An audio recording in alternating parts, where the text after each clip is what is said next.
That was the whole point of me coming tonight, sir.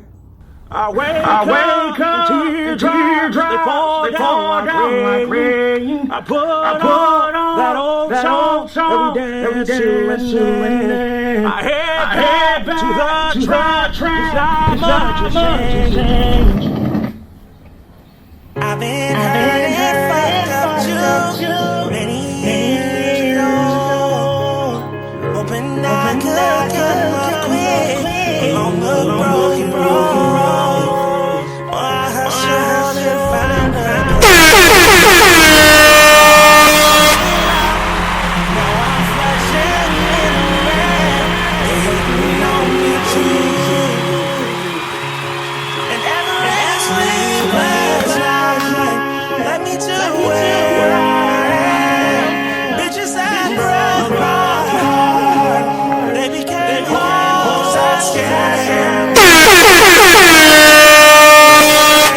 I'm as I play this game. This much I know it's true. I can't wake up and so with you. Fuck the boys who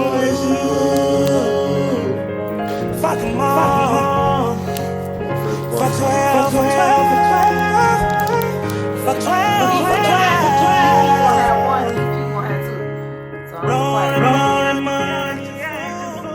Mic check 1, 2. Welcome to another edition of Everybody Hates Sleep. I'm your host, Mike Maxwell. No, I can't even go by Mike Maxwell anymore. I can't even go by Mike Maxwell. That nigga's in prison. You see what I got? I just thought about that. I'm sorry. I guess I'm just gonna have to go by little old Mark Maxwell. Whatever. That's your name. Your mama name.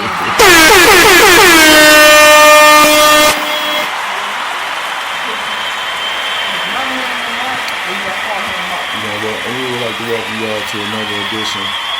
We got a jam-packed show. I'm here with my host, No Hard London.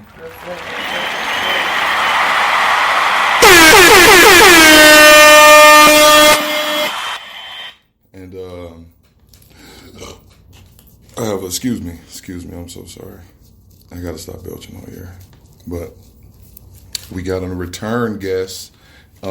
People say once, particularly when I take their virginity, they always come back for more.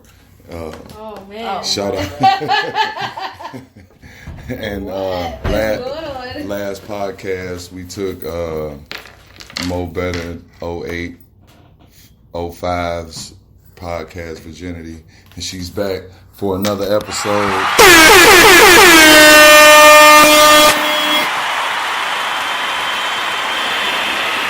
I'm telling you, man, there's something about the big fella, man.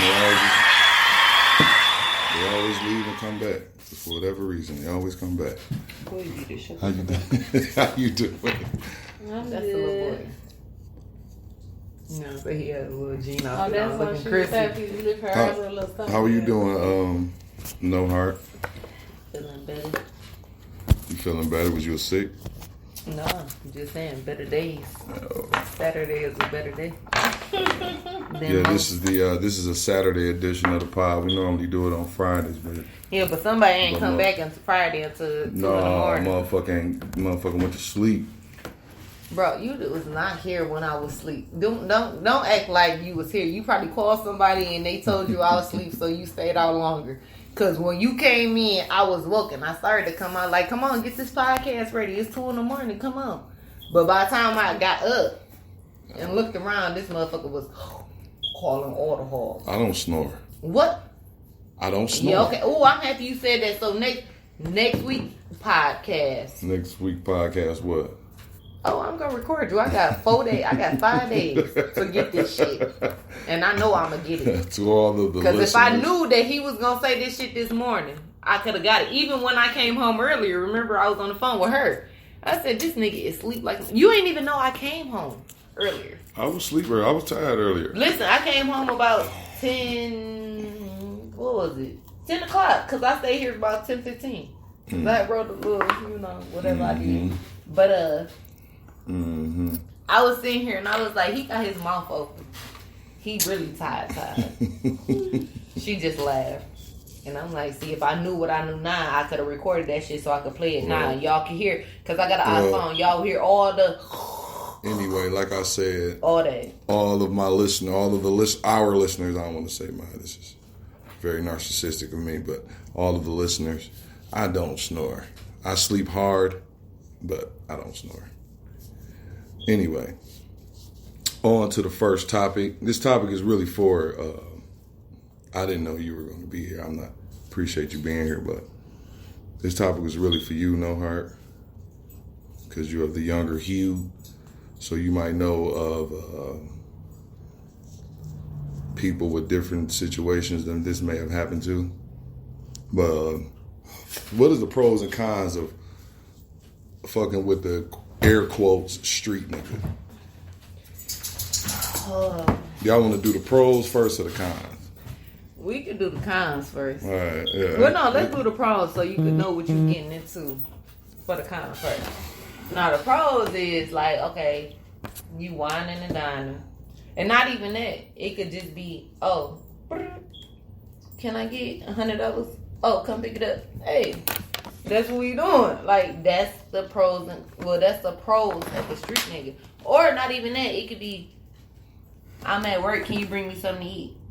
Yeah, because he ain't got no real job. Right, he ain't got no real job, so he don't know. So he might call you. He ain't doing shit. Listen, by me working in the morning, he might call me and be like, "You want breakfast, baby?" Like that's a good. Listen.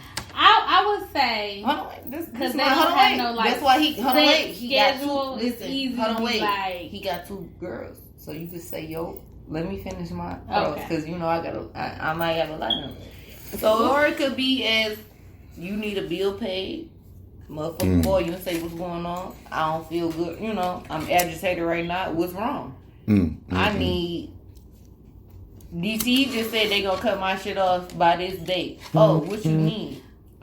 They could give it to you. Depends on what type of street nigga you fucking with. Then, hold on, wait. I don't fuck with street niggas as in you get car note paid, insurance paid. Well, now I ain't gonna say insurance because I ain't had that at that time. Car note paid, oil changes, food for you and your kids and your mama. That's a plus right there. Because when they want to feed your mama and your kids before you, I feel like it's a plus. But damn, bitch, you wouldn't know them without me. So you should put me in that. I should be before the mama and the kids. But we gonna, you gotta get your cool points in. So okay, then you do like get tires changed. Do tinted. Hold on, wait. I don't feel like that's a street nigga thing. I feel like that's a man thing. Cause I done talked to a grown man. Listen, see, my street niggas is different. But they don't have that. That's what I'm saying. Like that's not a street nigga thing. Like where he gonna make sure, you know what I'm saying, you straight as far as your bills if you got something going on or your tires getting changed or your oil changed or your whatever. I'm just saying that's niggas. I'm saying that's a man thing, like a grown man.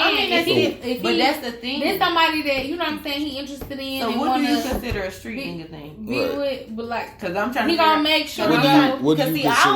See, my thing is I only deal with street niggas. I don't deal with nobody that's in corporate world or that wear a suit and tie.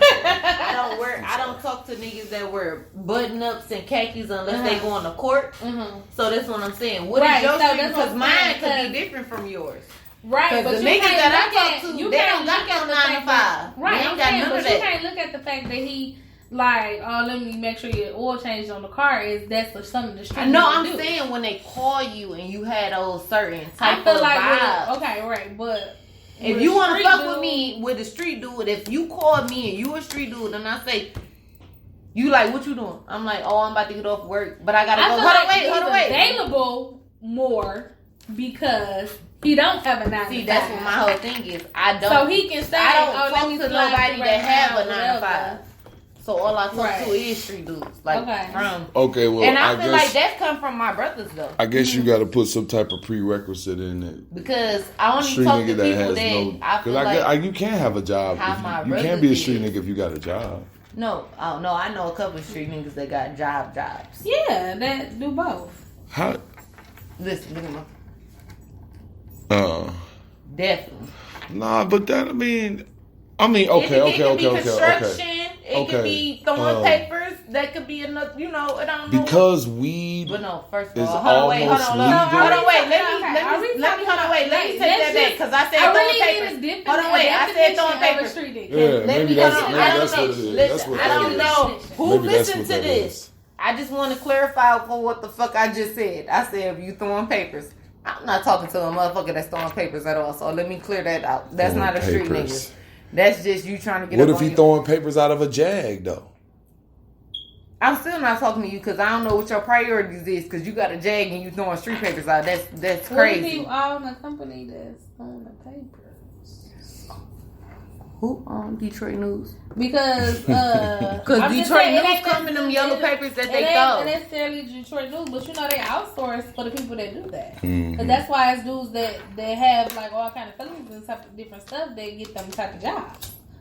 Mm-hmm. They outsource for that. Okay, so what is your definition of a street? That's dude? what I'm trying to figure out. What's the definition of a street dude?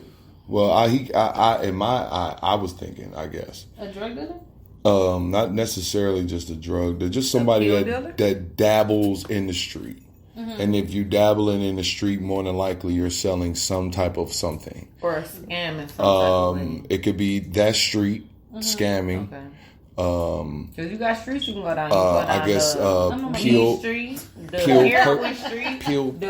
distributors. The Peel distributors, they got so somebody in they shit. In some type gotta of always illegal put that activities, fentanyl, letting people know that they taking these perks out here with somebody fentanyl. that's in Because I know some y'all type not of messing with the illegal street activity. dude that's not like has no type of hustling ambition about him that just just doing. I don't know. Not look my way. Like doing nothing. But he has a presence on social media. But when you really get to know him, he really has. That's half of social media on my page. Okay, yeah. I just feel like saying stuff as far as like he'll call you and say whatever, and oh yeah, my car needs tires, I need oil change, whatever, and he go and do it. That's not necessarily something that a street dude does, but a man will do. You can't necessarily just throw that in that category. I give you that. But she's saying that because that's all she has pretty much dealt with. Okay. Period. What I dealt with. And what you're saying, is that you've dealt with both and got both from each. You know what I'm saying? I that's what a dude that had a 9 to 5, making good money. You know what I'm saying? Working for Ford, Chrysler, or Fortune 500, whatever. And it's like.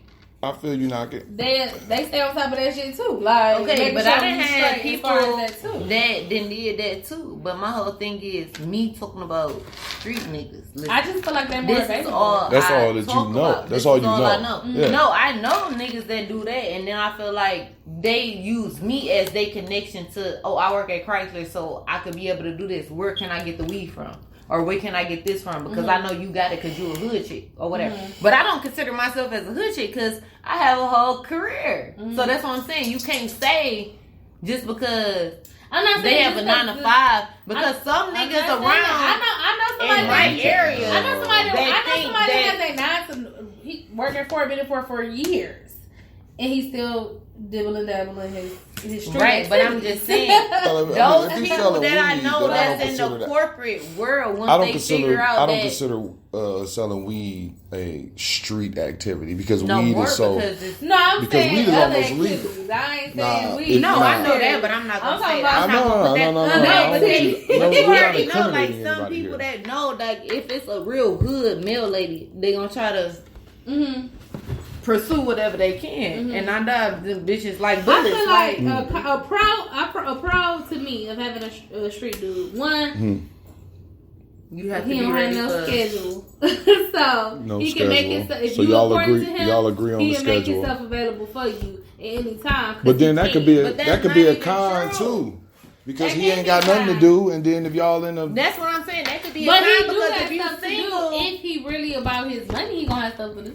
if you single, he could just move stuff around. My thing is, if you single and you fucking with hood niggas, that's not gonna be what you talking about, because it's like, if he can't do it, it's gonna be another one that I got, and it's gonna be another one. If he can't do it, it's gonna be another. So at the end of the day, everybody got their own definition of street dudes. Cause females sitting here right now, we don't have the same. No, I'm not saying we don't have the same thing. I mean, y'all I'm talking do. about. You kind of do. No, I just thought like the stuff that you were saying is a pro. See, that's what I'm saying. See, just don't automatically. It's not just a pro for street dudes. That's what I'm just saying. Maybe I'm taking it personal as because this is what I deal with. So I know they pros. Yeah. But I got the cons. Oh, wait till we get to this cons part.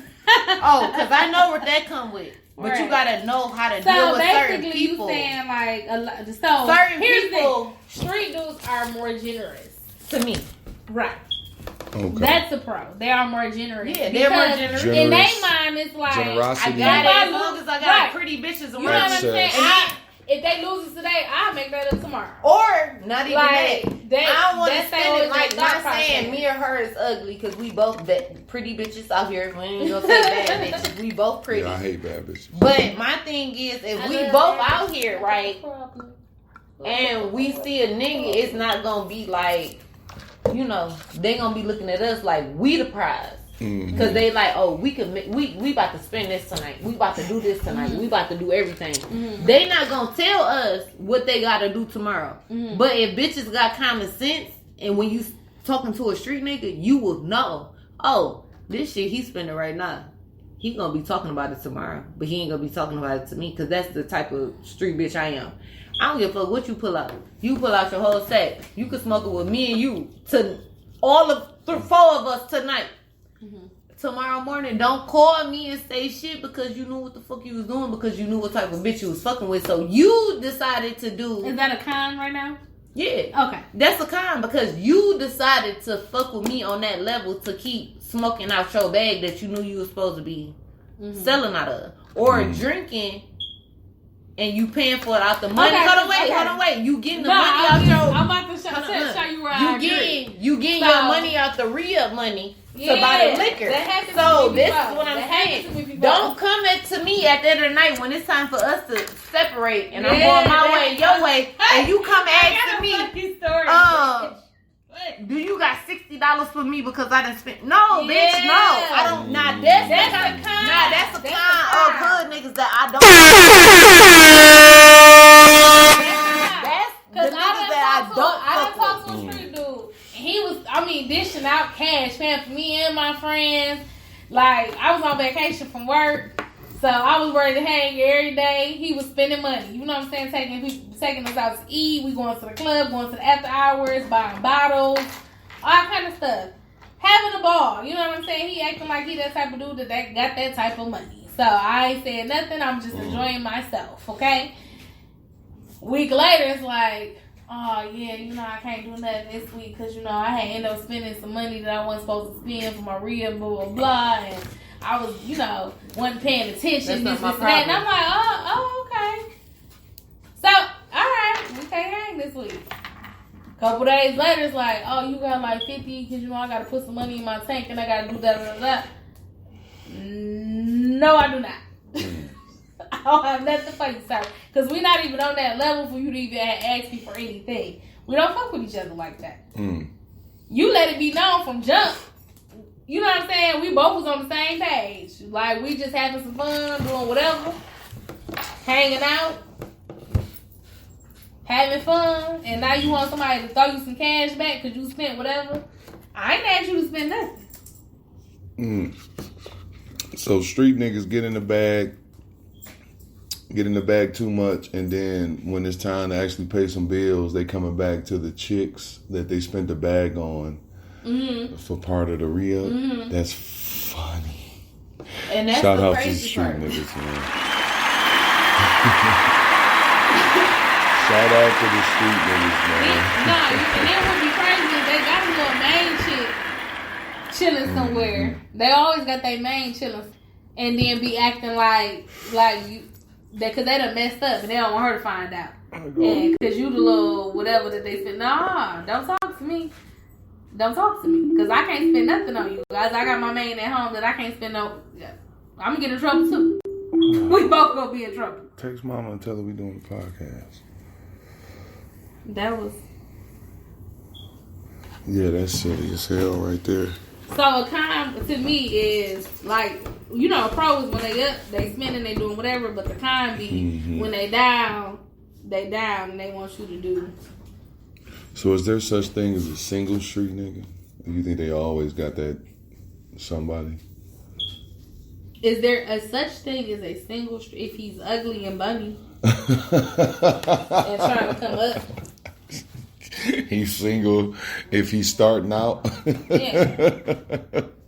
But for the most part, if it's a street dude that got it together, he got his cash flow, you know, got a car, got a house or whatever, females are attracted to that. Mm-hmm. So I haven't come across one that's truthfully single. They might not have nobody that they're like seriously tied down to. They're not engaged or got to live in or married or nothing, but they always have like a 1, 2, 3. You know what I'm saying? Like this is the one I really fuck with, and then when I get my shit together, I'm probably gonna marry her one day when I decide it's right for me.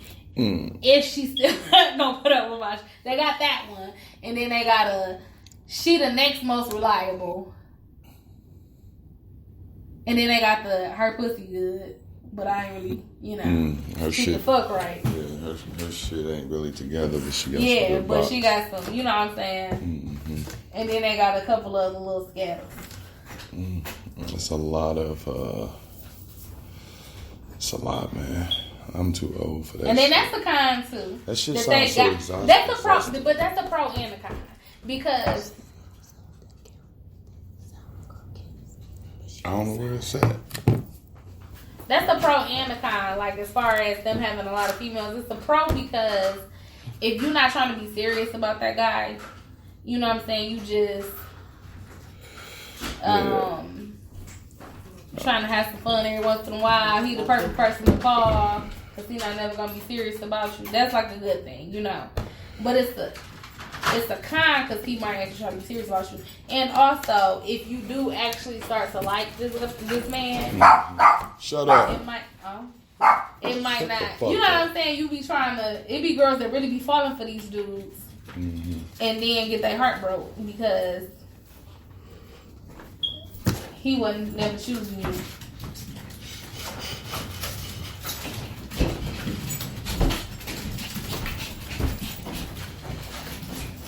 We get real quiet real quick. What was you saying?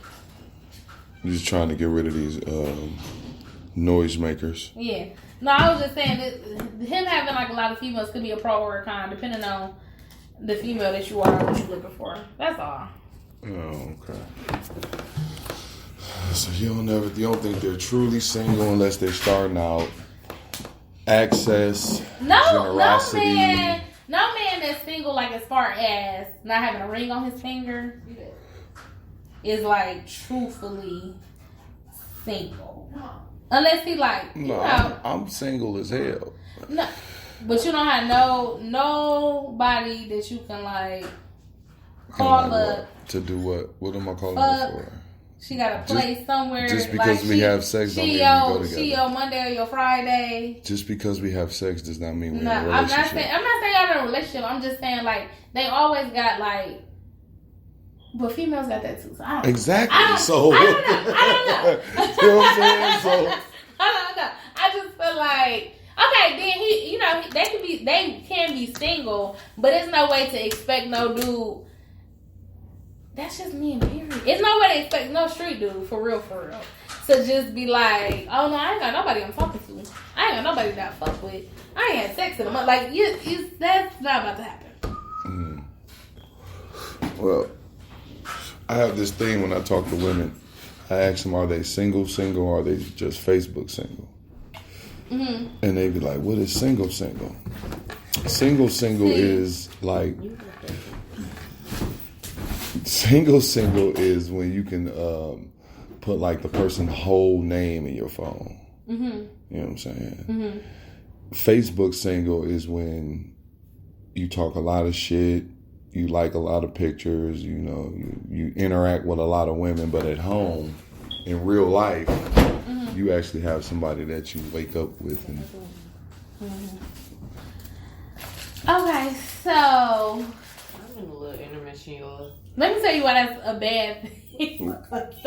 what's the bad thing to say? So, are you Facebook single? Are you single? Or single? Why is that a bad thing to say? Okay, so I know people that on Facebook are like happily in relationships. That's why I asked, are you Facebook single? Right? But then in real life, they doing a whole nother. They got a whole situation that nobody even know about. And those are the most dangerous people to fuck with. Yeah. Because somewhere, either male or female, that person feel like they have an attachment. And you're displaying this said attachment all over this fucking social media site. Mm-hmm. But in all actuality, it's not, right. It's nothing like that. That shit, that's the most, and that's why I asked that. Because that shit is dangerous. I know somebody that's like, I don't have no time for that shit. On Facebook, it look like that married couple is the happiest married couple in the world. In real life, they don't sleep in the same room. They both got other partners. They got others. And it's like, why are y'all this happy married couple on Facebook? Like, what's going on? What is happening? Shout out Murray Wright. Shout out all my people over there. But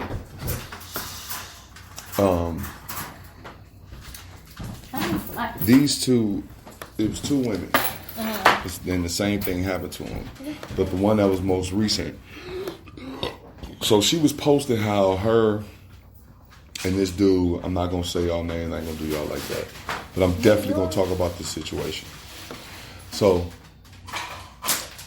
these two dudes, her and this dude was in here's the scenario. In February, you and the dude, he gave you this big ass rose bouquet shit, put it on Facebook, professed his love for you, all this other shit. By February 28th, he's taking pictures with his family and another woman talking about he's married. Let me tell you what's crazy about that. I know this girl, her and her ex broke up, and they were trying to get back together and working on things. You know, he was coming out with things and I ain't doing no kind of stuff, right? So, I'm not about to play with her. Is that who you talking about? No, it's not. Okay. And she ended up finding out he had like a woman that she had a child by somebody else, but he was like calling them his family, and they was like doing all kind of family related things and everything like that. But she had no idea, like, this is her ex she had just broke up with a few months ago, and they had started back talking and was trying to like work things out, and she was like, they had even talked about like him moving back in with her and all kind of stuff. And then in real life, he had like somebody he had been met while they was actually still together, but had met, and this is his family. He paying bills here and doing all kind of stuff. And it's just crazy. Guys be leading double lives for real. It's like, I be surprised when how do you have that much time and energy? Damn the time. To have two families. I'm not going to say damn the energy. How can you have those type of nuts to play with two women like that? Like, I've done... Can I talk about a story that I know? Before you gotta finish. I gotta hear this. Because I've done some douchebag shit in my life. And my sister has seen some of the douchebag shit I've seen. I got put in a lot of his shit. And when I didn't notice it until I got older and want to apologize. No, when I got older and I look back on the shit that I did, not only to women, but just like my sister, I wouldn't dare do that shit. Now, Because he got a daughter. He don't want it to be. See, and then like I feel like a lot of men. Okay, I've been gone for a minute, y'all. Let me try and Right, she finally back. After all I know is in the background. Somebody in this room might think I'm fucking about them, but I'm not. But I am. But I'm not. But I am. She one of those type of people. So I'm one of those. You gotta figure it out. I'm gonna just say what I gotta say, and we gonna leave it at that. And you listen. She looking at me, so I feel like she's talking about me. Okay, I'm gonna keep looking at you because it ain't about you. Listen, I know a motherfucker that's talking to 3 motherfuckers right now, and I just feel like when I talked to this motherfucker previously, they said they don't understand how you can, deal with this. Now, if you want to put 2 and 2 together, you might know who I'm talking about. Okay, now hold on, wait. It's one of those type of situations. No, you know where I'm going with this because I do, but I gotta ask. I gotta ask. You gotta ask what? Is it one of those type of situations where the person is trying to keep their options open? No, so that's why they got an A, B, and C. Listen, that's 1, 2, and 3. Can I finish? Or let me finish. Maybe the person can juggle 3 things, can do 3 things at once. Dude, listen. 1, 2, and 3. Know about 1, 2, and 3. My thing is, listen. What I told the person is because during this time, I really didn't realize. Like they told me, like, oh, I fuck with these 3 people. I'm not gonna say if it's male, female, or either side, but the motherfucker that's gonna listen know what the fuck I'm talking about. So they didn't say like I'm in a relationship with these 3 people, but I fuck with these 3 people. But I know for a fact, like, not gonna say that I know this person personally, but I've been around 2 of the 3 people that they talk to. And but they that feel don't like mean, they in a relationship. But wait, that don't mean that I know them personally, so they might not be showing me they real, truth around these people. But that third person. Okay. Listen, hold on, wait. I'm not done. Listen, hold on. Another question. No. We're gonna wait. That third person. I don't think that person want to bring them around me because they might feel like I'm judgmental. Because that person might be a little older than that person that they're bringing me around. What? So hold on, wait. How much older?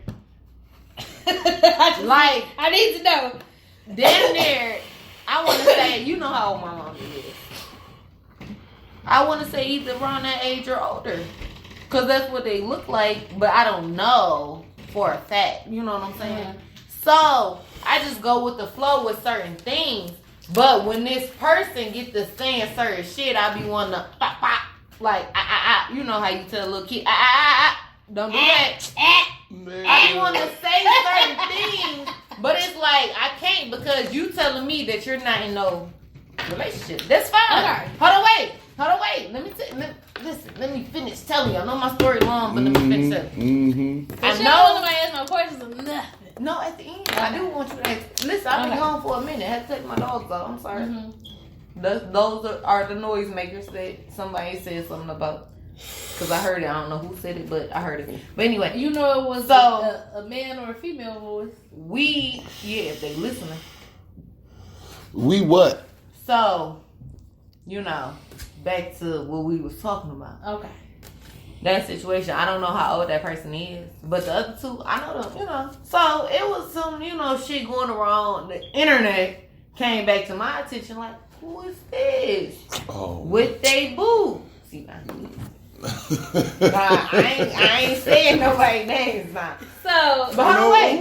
Nobody said no names. When she came out, I kind of told that person, like, you might want to turn the goofy down. Because clearly, somebody sent me this picture.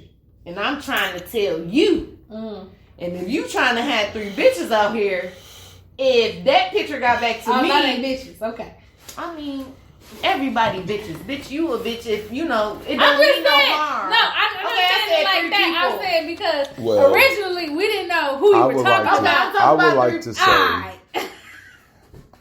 I know who she's talking about. Okay, shut up. I'm not done. Oh. So, I'm trying to tell and I'm going to defend that person but to the I'm just trying to tell you because I hang out with all LBGTQ community. I don't know if I said it right, but I hang out with y'all. Okay. And I hang out with straight guys. So just because I'm saying bitches, you don't know, because you already know how we know, bitch. We know like niggas be different than that. But what I'm saying is these 3 bitches, I'm trying to tell that person when that picture came to me, turn your goofy down, because clearly you don't know what the goofy? Fuck, the goofy that was in the picture. Who goofy? The motherfucker that was in the picture. Neither one of the people in the picture were goofy. No, the nigga. Listen. Hold on, wait. Is this the 3rd person that was in the picture? One of the 2 that she know. Oh no! Somebody sent some shit off somebody. The girl that was in the picture. So it wasn't the older person in the picture. No, it wasn't. No. Nobody that I Okay. know. No, it was somebody that I know that sent me the picture. Okay. They know somebody that was in the picture that made the little. They made a little gram thing, like a picture here, here. So they went out their way to do this shit. So when the picture got sent to me, got a little pit collage. That's what it is, bitch. Pitch collage. That's what I'm saying. I'm talking about that. High-fiving and shit. But what I'm saying is, when that pit collage came to me, I felt like, okay, let me go to this person and let me tell them. Like I said, turn your goofy down. Man. Because clearly, you don't know. Like, the internet is a small world. You don't know. Just how you didn't know that picture was going to get to me. I knew where that person was going. So you saying... No, listen. I knew where that person... It could have got to the other 2. Okay. Yeah, that too. I don't... Okay. Actually, 2 or 3. We don't know who one is. I know for a fact. I know for a fact. During the new year, said person that you're talking about purposely posted pictures of the attractive, I might add, the attractive women that he was chilling with during the New Year. Let me tell you some other shit. I don't really see what the problem is. So the same person that I'm talking about, right? I don't see what the problem is. Either last night or the night before to a dinner. And that's the same thing that happened at the other dinner with that same person, right? And you got pictures. So now you at another dinner 2 weeks apart. Okay. Now it could be. So you like a Hold on, wait. No use, no eyes, no us. No, I got a question for both of y'all. No, I'm just saying, can I finish this last part? I got a question for both of y'all.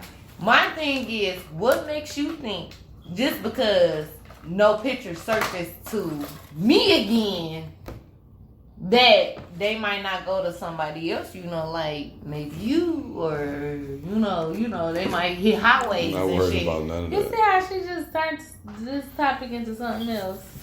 Oh, when it's the same thing. You cannot listen. Like I told that person, you cannot keep going to dinners with bitches as their man. But that person don't feel like it because that person feel like he's single. So he feel like he's single, he can do what the fuck he want to do. But I'm trying to tell this person that you cannot do what you want to do, because in the women's mind, women are emotional. Mm-hmm. And it doesn't matter what you're doing. What you doing with that person at that moment, right? Ain't that how they feel? So if you going to another bitch, you got 3 bitches feeling the same way, sir or ma'am. I'm trying to tell you, you can't do that. Questions that I was trying to ask. Okay, ask it. We ready. Do 1, 2, and 3 know about each other? No, or actually no. None of them know? Listen, I could say I don't even know who this one person is, but I could say one person that I personally know a little bit. But see, I don't know who 1 and 2 is, because see, 3, we gonna put that 3 as that old person, right? Mm-hmm. I don't know who the fuck that is. I just see that person. Or sometimes. I don't know. Whenever I come around. So, I don't know who that person is. But the other 2, one of the 2 know about... No, they both know about each other, but one of them don't know what one of them look like, but the other one know what the other one look like. But, like I be trying to tell the ma'am or the sir. What was the cons again about street niggas? Oh, no. That's what we was talking about. No, that's what we got on, but street niggas do this. And this is the street nigga I'm talking about. I didn't know he... At the beginning, he was a street nigga. Oh, he was. Just because he didn't turn corporate don't mean that he was not a street nigga when I was growing up. He knew all the street niggas. He knew everything about the streets. He knew everything all going on in the streets. So he was a street nigga when I was growing up. Now I don't give a fuck what he is now. But I'm talking. This is what we talk about, the street nigga. But what I'm trying to tell you, like your question said, 1 and 2. That's a kind. Listen, I don't know who is 1 and 2. All right.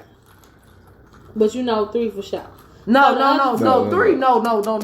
3. That bitch, I don't know who that is. That's my mama. But she's really. number 3. She is older than my mama, so that's I don't know who 3 is because I told but that don't person. Mean nothing. She look as old as my mama. I don't know what she do because my mama don't do nothing. My mama don't got young niggas coming to or young women come to her house. Oh, bitch. Come on now. You listen. We gonna stop this whole podcast and I'm gonna have to call my mama and get the question in her. First of all, your mama grown. She can do what she wanna do. No, negative. Your mama grown. She can do what she wanna do. Negative, ma'am. But your mama grown. I don't give a fuck what you say. Okay, I know what your mama do, but my mama is not grown. My mama not as old as your mama. My mama young as the fuck. Okay, and that's what I'm saying. And hold on, wait, don't say my mama old. Like, I said she's not as old as your mother. But don't say it my like mama she just had old, me young as hell. So my mama's still young. Yeah, my mama still put on stilettos when she go out. My mama is young. If my mama still was my going mom through that, old, she probably would. But she not old. She old, but she still. Listen, mama ain't I'm old. not saying she's old. I said she's older than my mom. It's cool. I'm saying my mama was a little. It's cool. She had. When my mama had him, she was what your mama is now. That's what. Well, by the time she had me, it was like we gonna hang these stilettos up and put these nurse shoes on. Right. So when your mama was this, she still had her stilettos and nurse shoes on with him though. That's my thing. Why? When he was your age, your mama still was like how my mama is right now. So that's not a comparison. But that's what I'm just saying.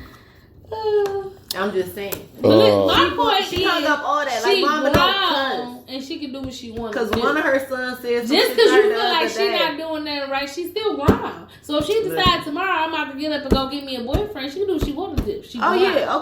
Well, she not gonna bring him here. She grown. She not gonna bring him around here. She grown. She can do what she want to do. She can do what she want to do. She can do what she want to do. She said she can tell all y'all get out right now. Who?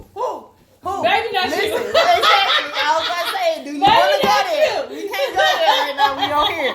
We ain't talking personal now. Baby, that's I'm gonna try to tell you. She if anybody playing anybody out, it's remember your mama had a whole life before you was born. Yeah, before me, but what she about had a whole them? life before he was born. She had a whole life before your brother was born. Yes, she did. She did. Your mama existed before you was born. Yeah. She had a whole life, but she ain't know she was gonna have 2 boys. She wanted girls. It don't matter. Your mama existed. And this was her first girl. This was her first girl, though. But this was her first girl. I'm not about to play with you. Next topic. You want to know his name? Can I say that before the next topic? No. Marciana. No. Thomasina. And his name is Mark Thomas. Buzz down, yeah, and that's what you've been doing right now. Like, sure wouldn't. All right, next topic. Speaking of corporate, what are some things that make y'all uncomfortable at work? In pre-production, no heart. You were saying something about the old niggas. Okay, let me tell you this. When I was at work, and I got a whole career or whatever, I'm not gonna say my job. You've already said your job. They already know. Oh, so okay, just whatever. Go ahead. Yeah. I was gonna say I probably said on plenty of anyway, I worked plenty for the of post episodes. Office, but I'm not gonna say his name. This one guy, I had, had to get my IUD shit situated. So I had to get my checkup around the time I had to go to work. And I was trying to call them and tell them, like, my appointment at 9:30, I'm coming, after my appointment. I don't mind working. Because I'll still be working a full day. Well, actually, I'll still be getting up an hour, but at the time. Mm-hmm. But whatever. He told me, don't come. Call you mean an innuendo? So that's why... Fuck you. But that's why I said I understood what he said, because if they feel like you doing too much, they gonna try to tell you to call off. So he told me to call off that day, so I did it. But I knew I had. Listen, I'm at the doctor. Why I gotta lie? If you wait up, call off. But if you already there, hold on, wait. They can't tell you to call off. You supposed to fill out. No, hold on, wait. I showed up. I seen Sheila, which is somebody that's there, that's important. She said, just go to your appointment. I got you. So that's why I did what I did, and then you know me. So what's uncomfortable? What he said was, I gave him my doctor's note, and at the top, if anybody go to Henry Ford Women's Clinic or Women's OBYGN, it says Women's Health. He told me when I gave him the next day, he said, well, if you weren't doing what you was doing, you wouldn't have to go here. So red flag, you throw don't it like in. when people make First of all, inappropriate no, comments. that's not appropriate. Period. That's an inappropriate No, comment. that's what I'm saying. If you weren't doing what you was doing, what was Exactly. you doing? Nothing. I had to go get my. This was So around he was the trying to time say- that I had to get my IUD checked. I get it checked on He the was same trying to day say every year. that Oh man, you do you know was the doing type of something shit he was sexually talking? related. Do you know what type No, of no. shit? Oh. You don't know what went through my. Bro, you already know what goes through my. I already have an imagination. You already Do know you how I know over exaggerate shit. the- So I HR said, no, listen. I had to ask him.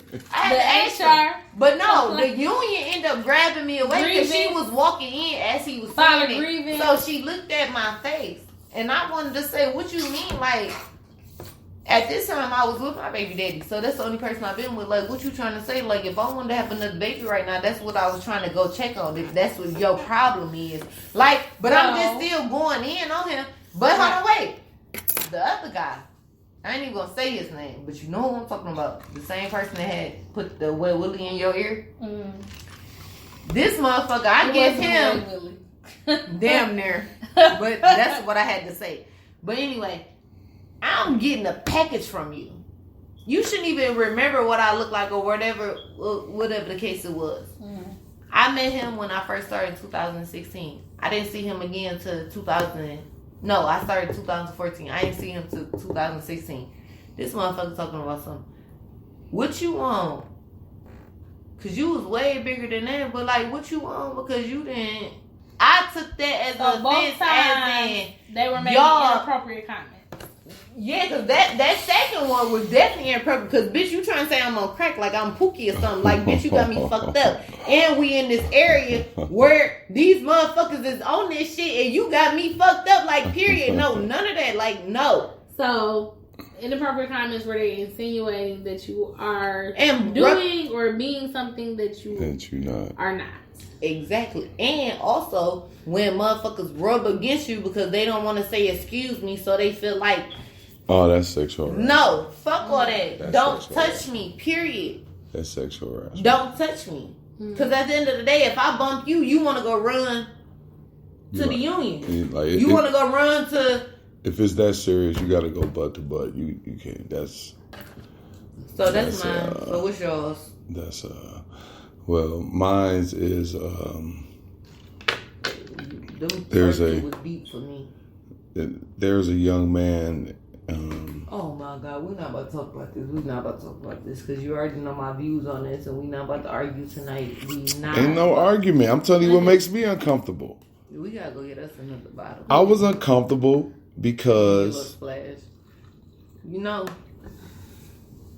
Okay, tell her why you was uncomfortable. I was uncomfortable because the motherfucker thought it was a good idea to put nail polish on in the middle in front of everyone. Can I tell you why he was wrong? And I felt uncomfortable. What else because I was hold on. No, he at school. I'm working. He a gym teacher. I'm working. So he watching the kids.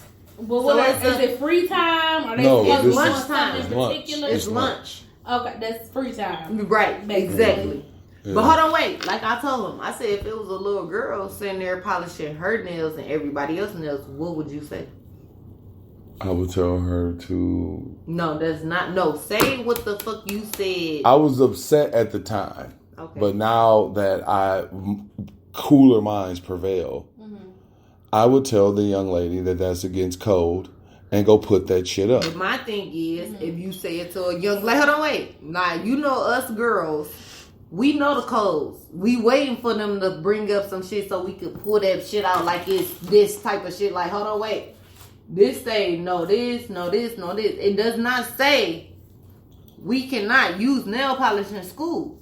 So you have to put that on the thing. But hold on, wait. It's no females using it. It's a male. You don't want nobody to talk ever. Let me just say that. Go ahead. Go ahead, I'm listening. It's not that I don't want nobody to talk. Go ahead, I'm listening. Okay, just talk about what y'all want to talk about. I'm done. I'm listening. No, I'm done.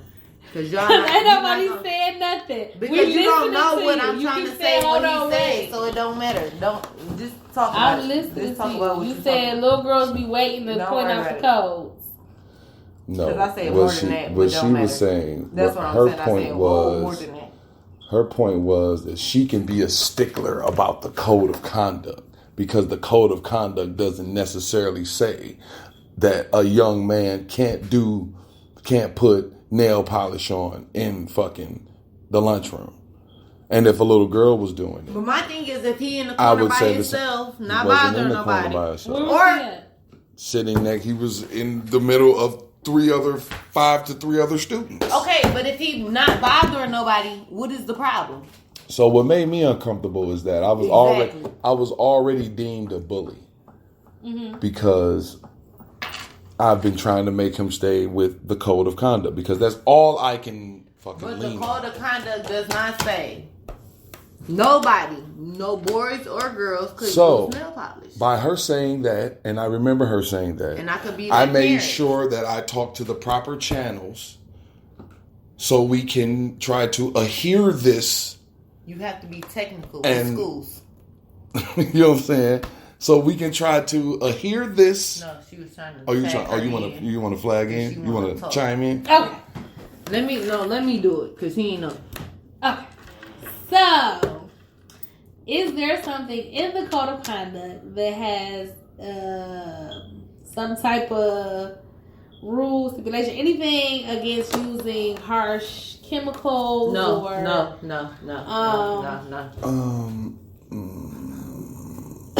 Because nail polish, if ingested or spilled in the wrong place or something like that, is actually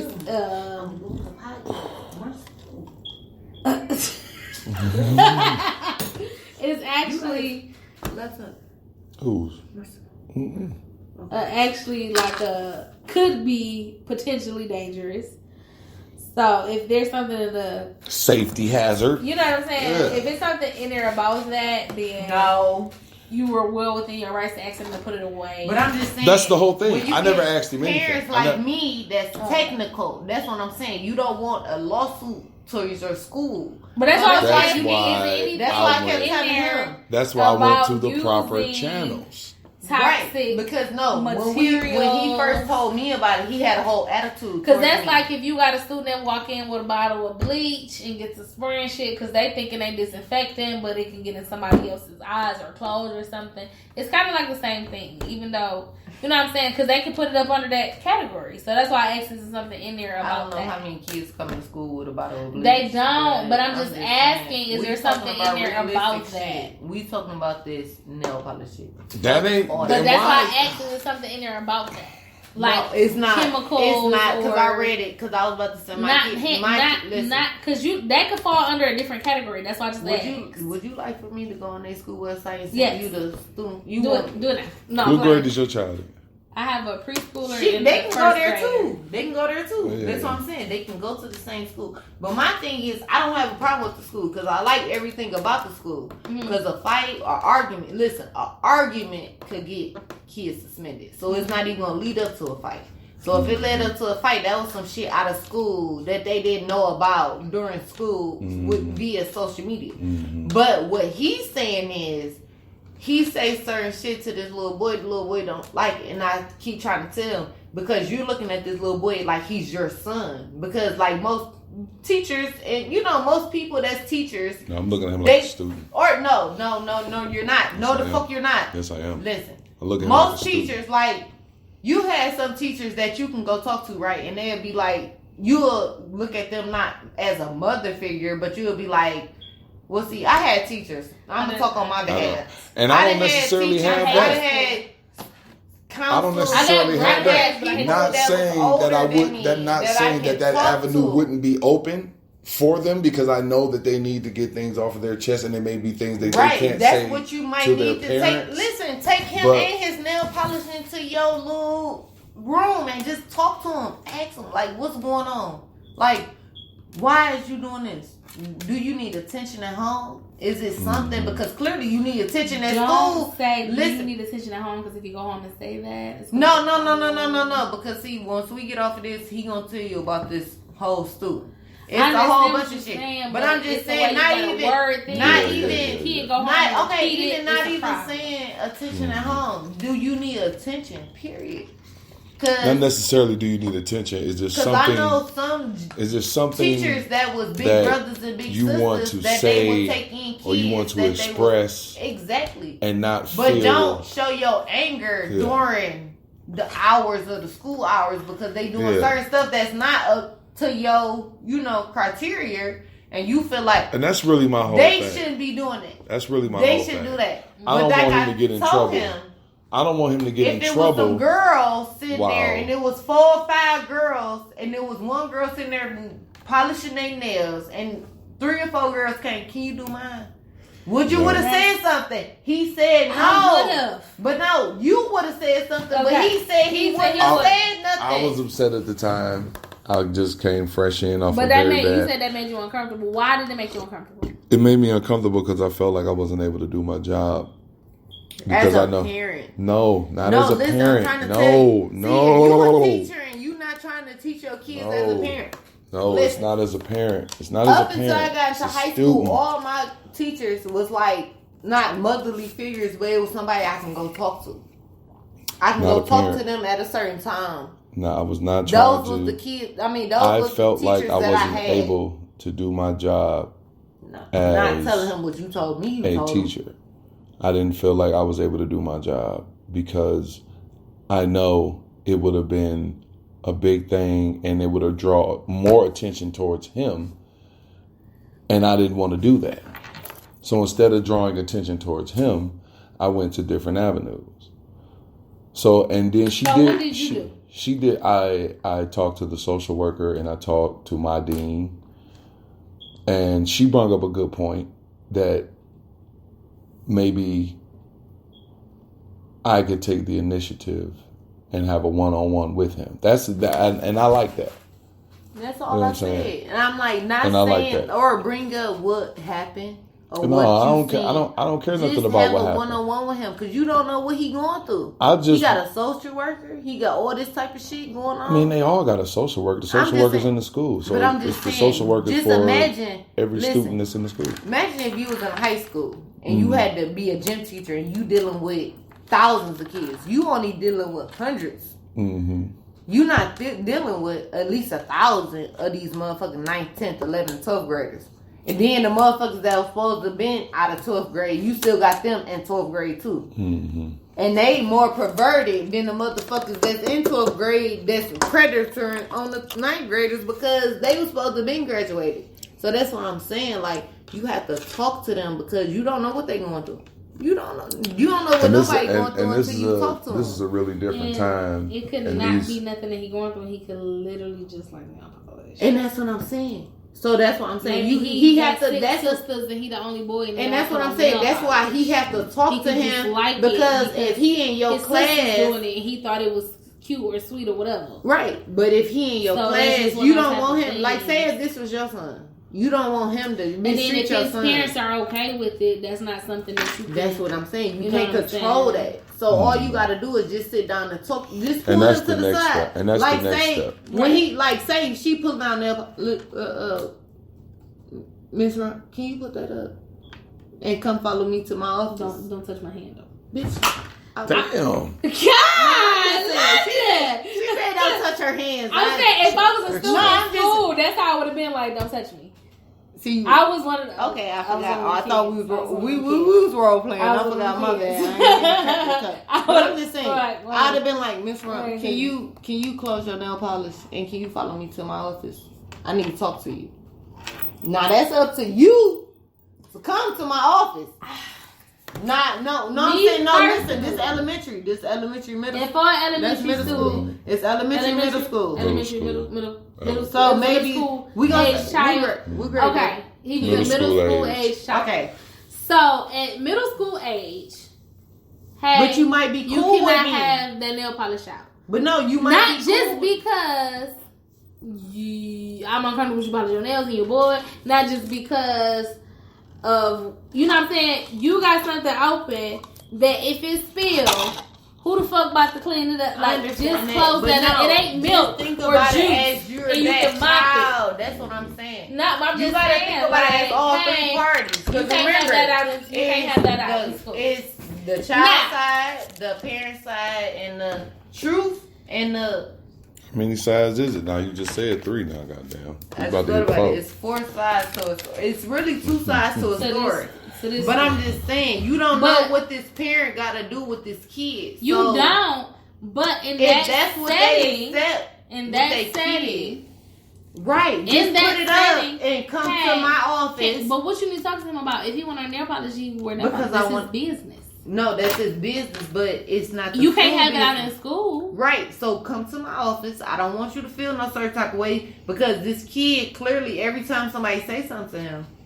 Now, say, hold on, wait. Backstory with the child is the backstory. Yes, that's what I'm trying to tell you. I was trying to get into that.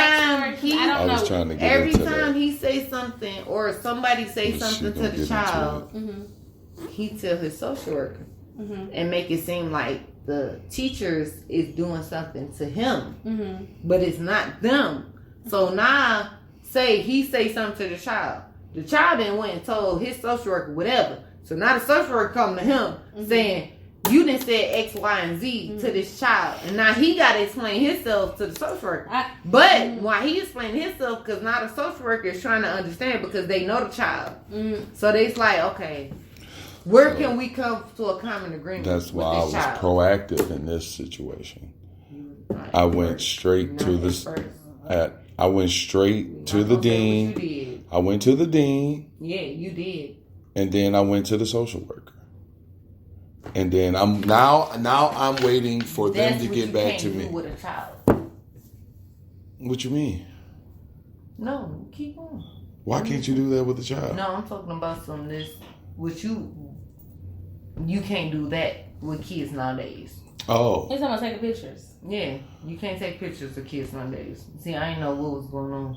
Oh. Okay, so I don't.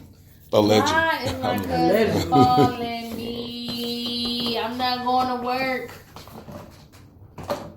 So what makes you uncomfortable? So what would you make uncomfortable what if makes your you child? So say if this was your child, well, how would you feel if you had this child? If my child was at school with nail polish out and somebody asked my child to put it up, whether it be a boy or a girl, put that motherfucking nail polish up. Because why the fuck did you take it to school? That's how I felt too. But if your son did take it to school and he felt like he wanted to express himself, how would you feel? My son went to school. My son went to school. I got a son. I can't with nail polish and decided he wanted to polish his nails in school. No, I'm beating his ass, but I can't tell you what somebody else's kid gonna do to their kid. Now here's the thing, though. I might come off as listen. This not because I'm feeling like my child is showing certain type of behaviors leading towards a certain type of sexuality. It has nothing to do with that. I don't give a fuck about that. It has nothing to do with that.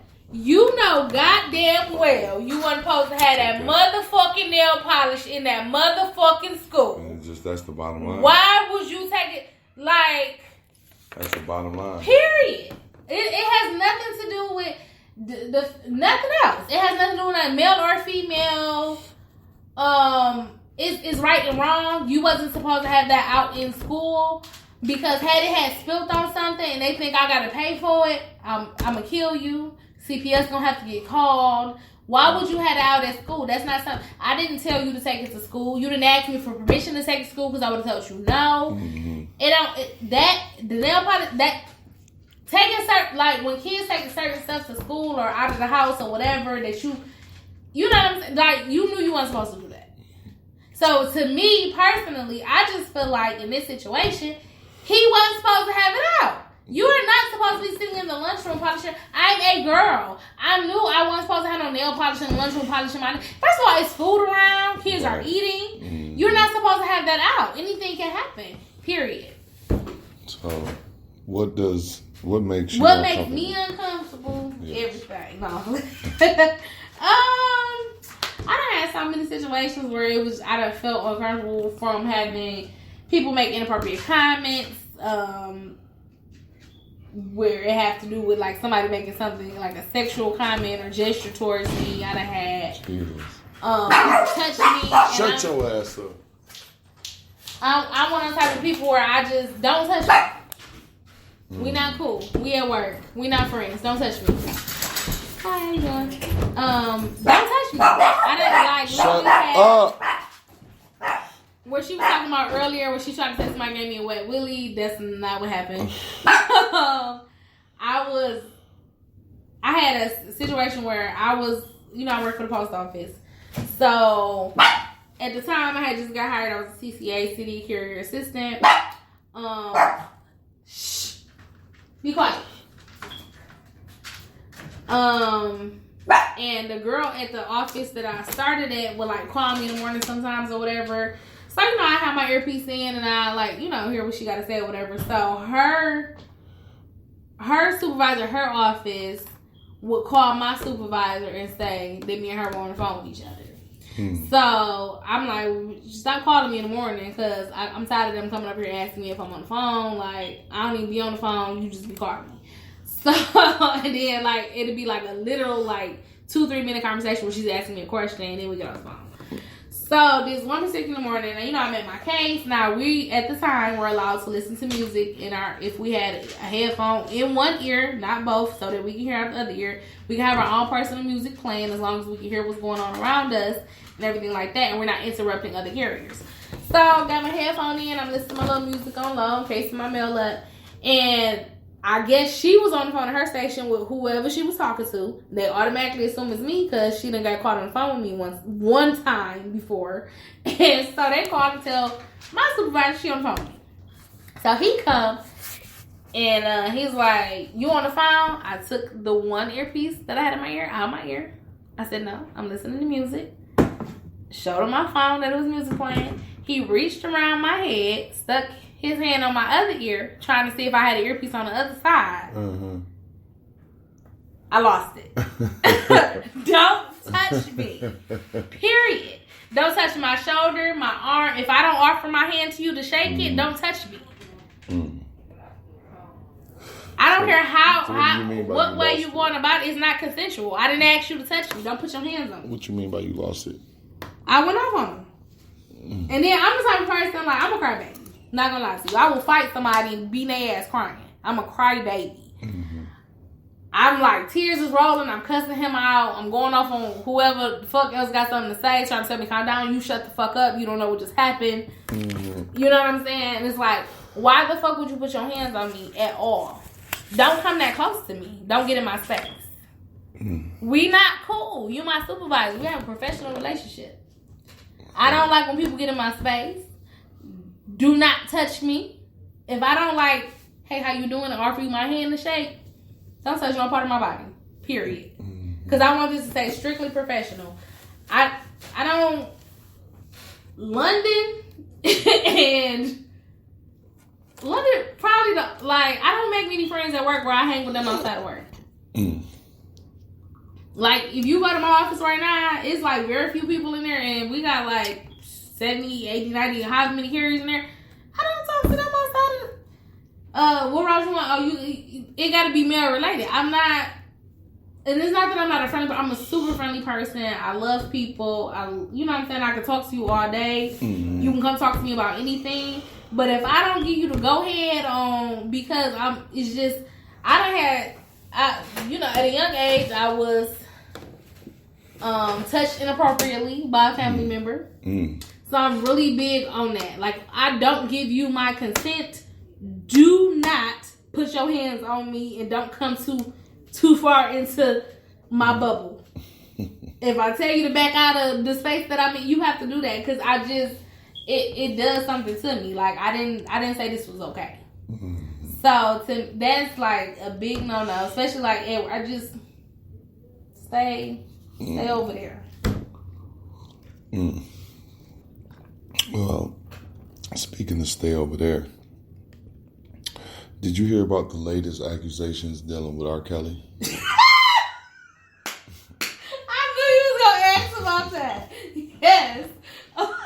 Do you believe it? For those that don't know, Let me get that. I don't know who the young lady name is. I don't know what her name is, but let me just say this. Just to give the listeners what we talking about. One of R. Kelly girlfriends, he had two that were. She allegedly said that he made her eat shit out of a cup. Right. Now, how do you feel about that? No. He made her, while recording her, shit in a cup. Her own feces, shit in a cup, and then eat it. So, somebody has the power to make you shit in a receptacle and then tell you to eat your shit. I feel like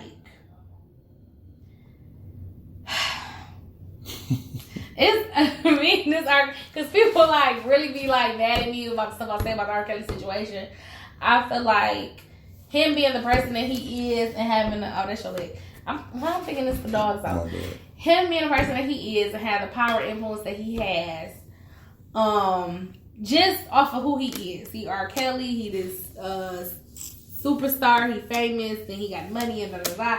It's already gonna be girls willing to do so much stuff. You know what I'm saying? Just because of who he is. Girls will do a lot of stuff for celebrities because they want their money and they want to, be in their spotlight or whatever. Mm-hmm. Then also, his target is younger women. Not saying underage or whatever because, that's, I don't know. I wasn't there. But he likes or seems to like younger women. Most of the time, women that are younger are more easily persuaded to do stuff than the woman that done been established and got her own and been through life and doing whatever. Whoa. They are more easily persuaded than younger girls. Whoa. In my opinion. Whoa. So I feel like with that situation, if that was something that he into, and she was saying, I'm gonna get all kind of. She said what? If she this young girl and she just, try to do whatever to make him happy and blah blah blah blah. It's a possibility. I'm not saying it actually happened. I'm saying it's a possibility that she was willing to go to whatever extremes he asked her to go to. Man, hell no. At what point does common sense... I know y'all seen Two Girls in a Cup. Two Girls in a Cup? You never seen that? No, what's that? It was like a little porno thing. Girls was like peeing and boo-booing in a cup and eating hell no. Doing all kinds of stuff. It's like, people are... It might not be a mass majority or like a large number of people, but there are people that are into stuff like that. Those are some nasty motherfuckers. They could be nasty, sick, or whatever, but it's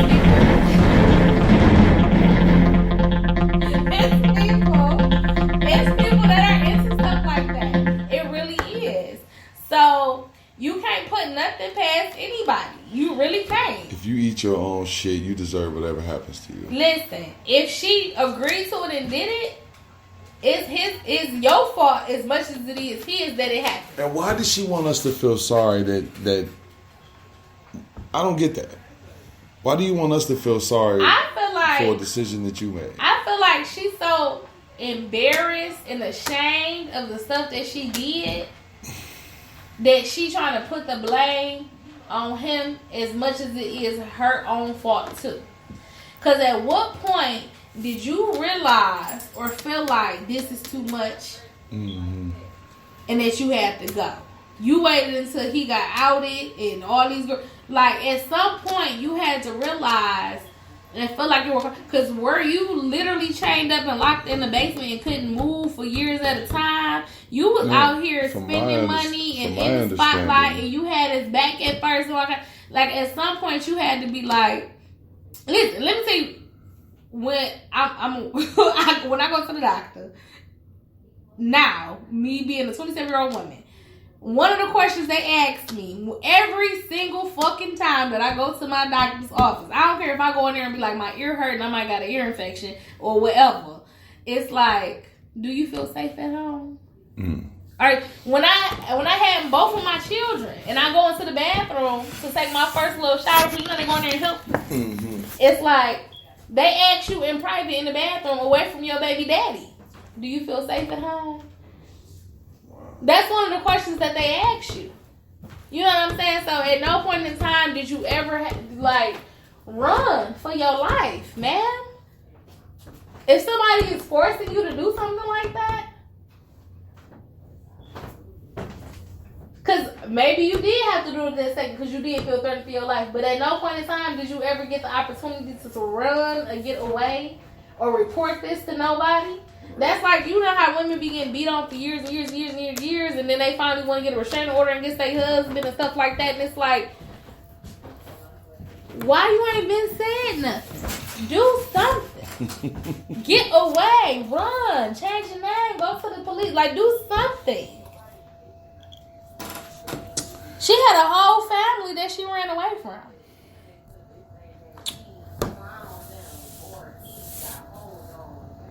No, well.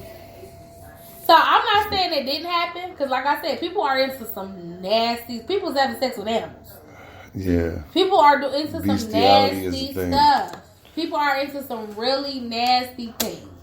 So I'm not gonna say it didn't happen. I'm not gonna say that, because it very well could have. Oh my God, that is so funny. But at what point you waited until now, and then maybe she didn't feel comfortable saying it, or she didn't feel safe or whatever, but if me personally, if I was forced to do something like that, I ain't telling no damn body. The only way you forced to do something like that is they got a gun to your head. Right, but you just can't be in a locked room with a nigga that can't read, and he just tells you shit in his cup and eat it. But you should be able to fight. You right. Even if you get beat up, you ain't shit in the cup. You ain't eat no shit. You like, he would have killed me.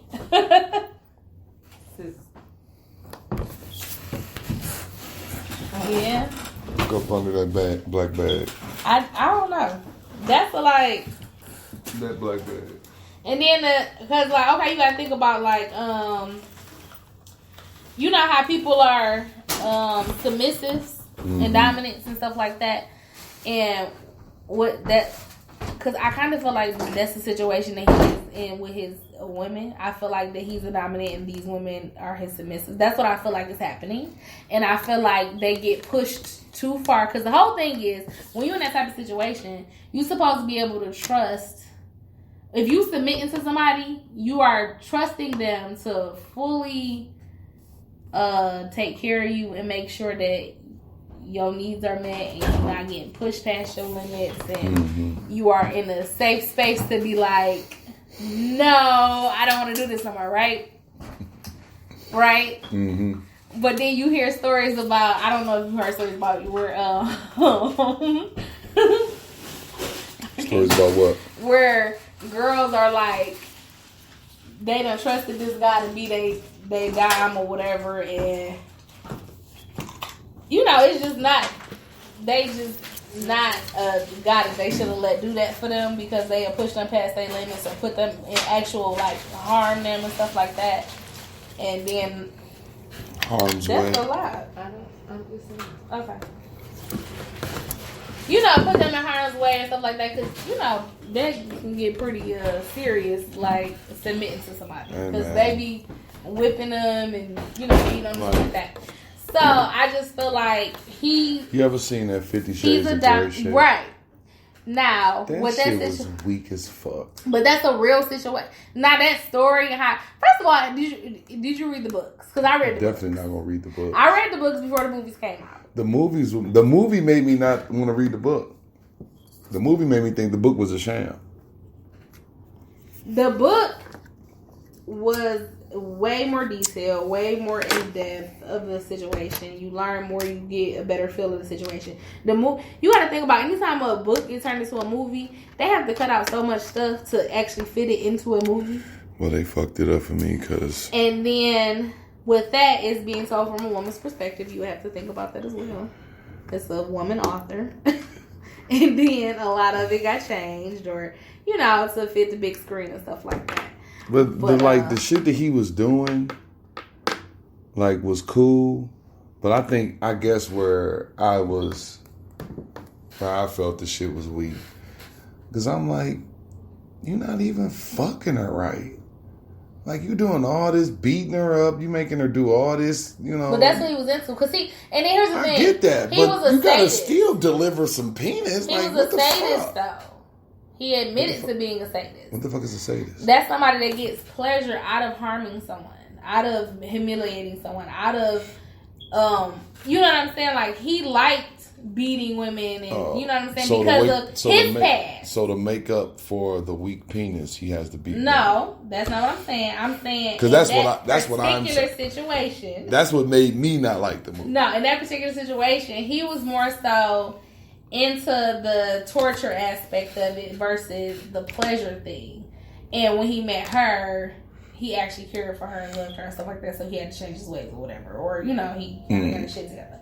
But it's like you have men that are more so into like they own pleasure and what they getting out of it versus what the female is getting. It's, you know what I'm saying? Like they not worried about you and they not worried. Well, not you, but they not worried about how the female feel or what they getting out of it. It's the guys that listen.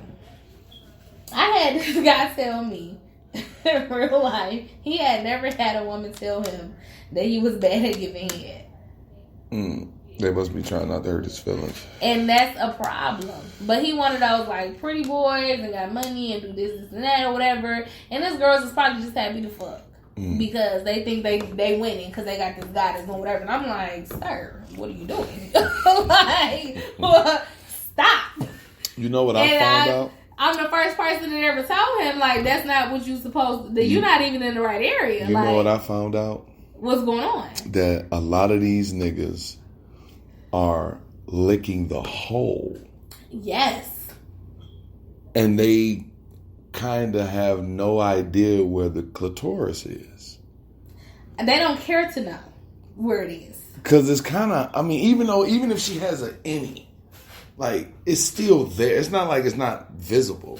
It's not even, first of all, I ain't never seen no innie in my life. Oh, I've seen the little motherfucker that's tucked up in there, got the meat on top of it. Right. Yeah, but some of us got baby beans. Even if you on that little skin and it just get a little bit of stimulation, she gonna like that better than you just playing with her hole. With your tongue, it's not a penis. It's not going in. She's not getting no penetration. Like she's not happy about that. Well, some men, and I happen to possess one. Some men have wide tongues, so if you do stick your tongue in the hole, she gonna get some feeling. But you don't have a 5 to 7 inch tongue. Exactly. You know what I'm saying? To make it really like worth something.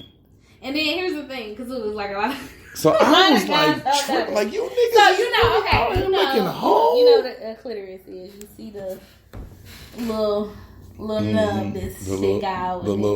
I like to call it the hooded soldier. Piece of skin on the top of it that's like... Yeah, fellas, you gotta pull that. You can push that back and get to the... Fellas, what you gotta do, and I was told I shouldn't do this because the game is supposed to be sold, not told. But you niggas, man, y'all need help, man. Like, niggas need to do a workshop or something because you niggas need a lot of help. So here, I'm gonna give y'all some help here. This is what you do. When you laying down, you go up under her leg and you take your 2 fingers, your index fingers and your thumb, and you pull that meat up, right? When you pull it up, the pearl tongue is going to pop out. All right. When it pop out, you either should. You ain't even gotta. Go ahead. It should pop out. Mm-hmm. Once it pop out, you should either. That's your focus. That yes, you should not. And when I say, I don't even want to say no because you niggas is too literal. You want to nibble, but you gotta know suck, what she sip, like. Spit. Yeah, if you just doing light licks and she not responding that much, you're not doing enough. Do it more. That's if you why, doing more and she feel like she, do it a little softer. Find out what she fellas, like. this is why. Because that's like everybody like I'm giving you 5 different things you can do. You can use your teeth and not gnaw, but take your teeth and shave. Take your two front teeth and shave. Shave the clitoris. And then you can, if you're a nasty motherfucker, you can use a lot of spit, but the spit that you use, you have to suck that off. So it can be a spit suction thing. That's 2. The third thing you can do is you can do a gnaw, but you niggas is too literal, man. You niggas is too literal, man. You can do the tongue. You can do the tongue thing. Some of them like the tongue. And go back and forth. You can also apply pressure. Do the stiff tongue. It's the difference between the loose tongue and the stiff tongue. Well, that's what I was trying to. You're right. That's a better description. Mm-hmm. Right. But don't that whole. You're welcome, fellas. Stick your finger in the hole while you licking the clit. Just don't. Right. The G spot is when you put your finger in the hole. Cause and then you take your finger and you push it upward. Females don't know this either. So ladies, just in case y'all didn't know, your clit is stick out, but it's attached to like a whole other part that it wrap around your uterus. It's like a little legs that come around. You ever seen a picture? I can show you a picture. No, I haven't seen a picture of that. That's why when you in there and you hitting different angles, because you hitting her clit from other side. I'm about to show you a picture.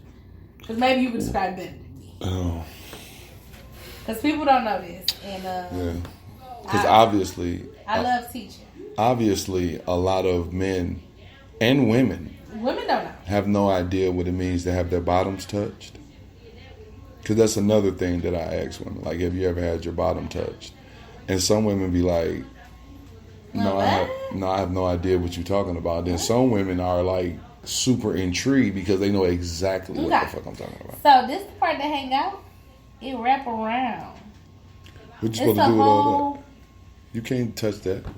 But when you in there and you hitting her walls, you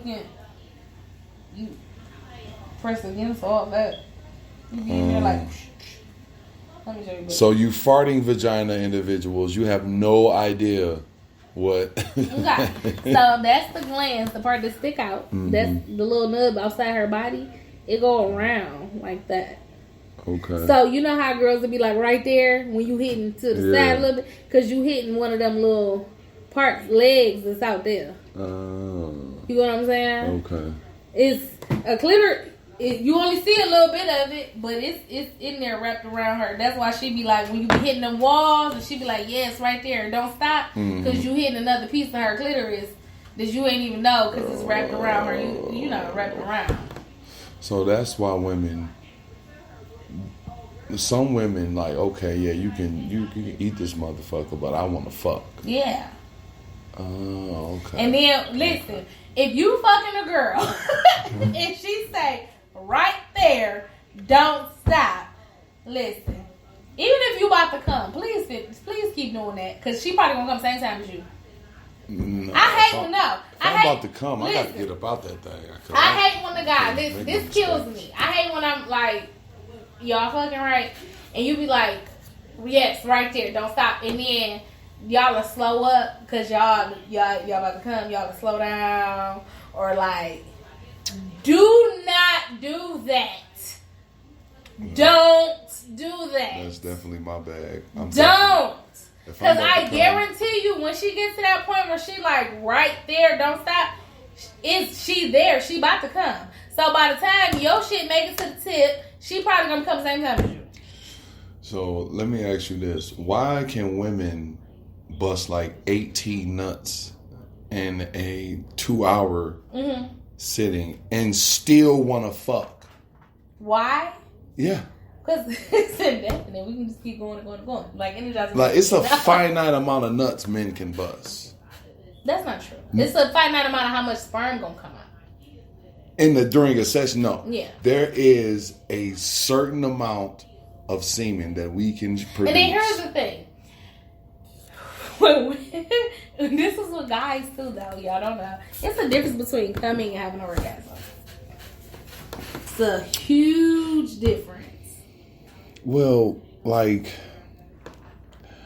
it's a difference. I know there's a difference. I understand there's a difference. Because you can bust a nut and didn't have no orgasm. I know there's a difference. When you have orgasm, your whole body's involved. That's it. That drains you. Yeah. That take you in and you be like, hold on, give me a couple seconds. Yeah, if you fellas, if you ever had sex with a young lady and while you're moving about the room, you look over and she's asleep, she probably had an orgasm. Yeah. It's a 80% chance that she had an orgasm. But and then even with a guy, an orgasm with a guy is more of like convulsing type thing. Mm-hmm. Yeah, it's more of a like, after you come, it's like the after come tremors. Yeah.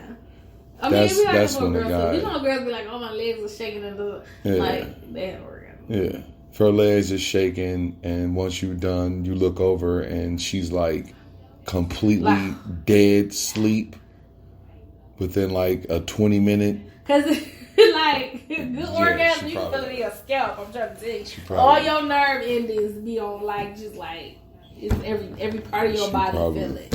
Yeah. The worst thing is like when she orgasms. And then too, because like, I mean, of course, like women can, come more times than men because y'all got to reboot and stuff. Yeah, and that's fucked up because like, because like y'all can come, and y'all can like keep. Y'all can come in the middle. Yeah, y'all can come in the middle of us like y'all not done. Putting our performance together. We have to have our whole reboot session in the middle of y'all doing the what y'all worst doing. thing is a woman that has an orgasm in the middle of your stroke, and it kind of like throws off your stroke because she get to shaking all type of ways and she can't stop. She can't really stop how she shake. Man, that shit's irritating. Just like what you do is you push your legs back, hold them down, and keep going. I mean, you can, but And then I bet you that next one gonna be even stronger. Yes. Women just so greedy, man. Y'all got it so good. But we can tolerate more pain than y'all can. Yeah. Because I like to dish out. It's like we can handle more pain, more stimulation, more. Like my man Joe Budden said. Like, shout out Joe Budden. Women just want to get thrashed, man. Well, we can because we can take more than men can. They just want to get. We're thrashed. like it's science, really. It's just our bodies are built to withstand more than y'all. That's what's up, because you want to get pounded out. I'm gonna pound your ass out. If that's what you want to do, then we gonna have a good night. Yeah. I don't know. I guess with my they say that men reach their sexual prime between super early 32 and like who said that? 40. I read this somewhere like 32 and 40. Way before that. Nah. I must and have. they primes like 20s to 30s, and women's are like 30s to 40s. No. Yeah. Just like the myth about farting vaginas, I might have to disagree with that. What's the myth about a farting vagina? Growing up, I was told anyway, that if you fucking the chick and some air get up in there and the vagina farts, then you doing something. That means you really working that pussy. No, that's because the vagina farting, and through my travels, I've come to the conclusion that farting vagina is not where it's at. Because you want the vagina to hug. Right. Now, you want it to be snug. Just because air got in there don't mean that it's not going to hug. It just means at some point in time between you pulling out and putting it back in, air went in at the same time. That's all that means. That's all that I'm talking. mean. I'm speaking of if like. And then if you fuck, if a little pocket of air do get in there, like say you switch positions and you put it back in and some air got in, whatever. In the midst of you, you know what I'm saying? You could be like trying a long stroke and you slip out. She could be real wet. You slip out. You go back in. Look, just a little got in there. If you get to right and you pull out real quick, the air gonna come back out because it ain't supposed to be there. It's not supposed to be in there, so it's gonna come back out. It's gonna sound like a fart. She's gonna queef. That has nothing to do with how tight she is. None of that. Well, I guess this must be a preference of mine. I don't really too much like the farting. Because really, depending on the position you in, especially you can let air, like say you hitting it from the back. Especially if you hit it from the back, because that's when the most air get in. That's when it get in. If air get in, missionary, right? And I you feel got sorry her. for you. No, right. From the beginning, if it do it in the beginning, sir, it's not you, it's her. Who necessarily starts with missionary? And that's another thing. People have been in relationships for a very long time. Who said you had to start? You don't have to start there. You can start at any even though missionary is a very missionary is and passionate. If you're and I probably shouldn't be saying this, but shout out all my Sagittarius. But if you have a manipulative nature about you, missionary is probably for the man. Yes, okay. Missionary is probably one of your favorite positions because that's like the gateway to the soul. I feel that your eyes is the gateway to the soul. So if you're missionary and you scraping that bottom and you looking at her and she look at you, if you can angle that penis in the right manner, she's gonna fall in love. You can pull those heartstrings. It's an imaginary string between the vagina and the heart. Oh, it depends on. I feel like it depends on the female. Nah. I done got looked at and I'm like, nah. You gotta be fucking around, I guess. It's to the point now where I don't even. It's certain females that you have to have sex with in a certain way. That's true. Because you don't want their crazy. First of all, guys, let me tell you this. Stop giving relationship dick to bitches that you don't want to be in a relationship with.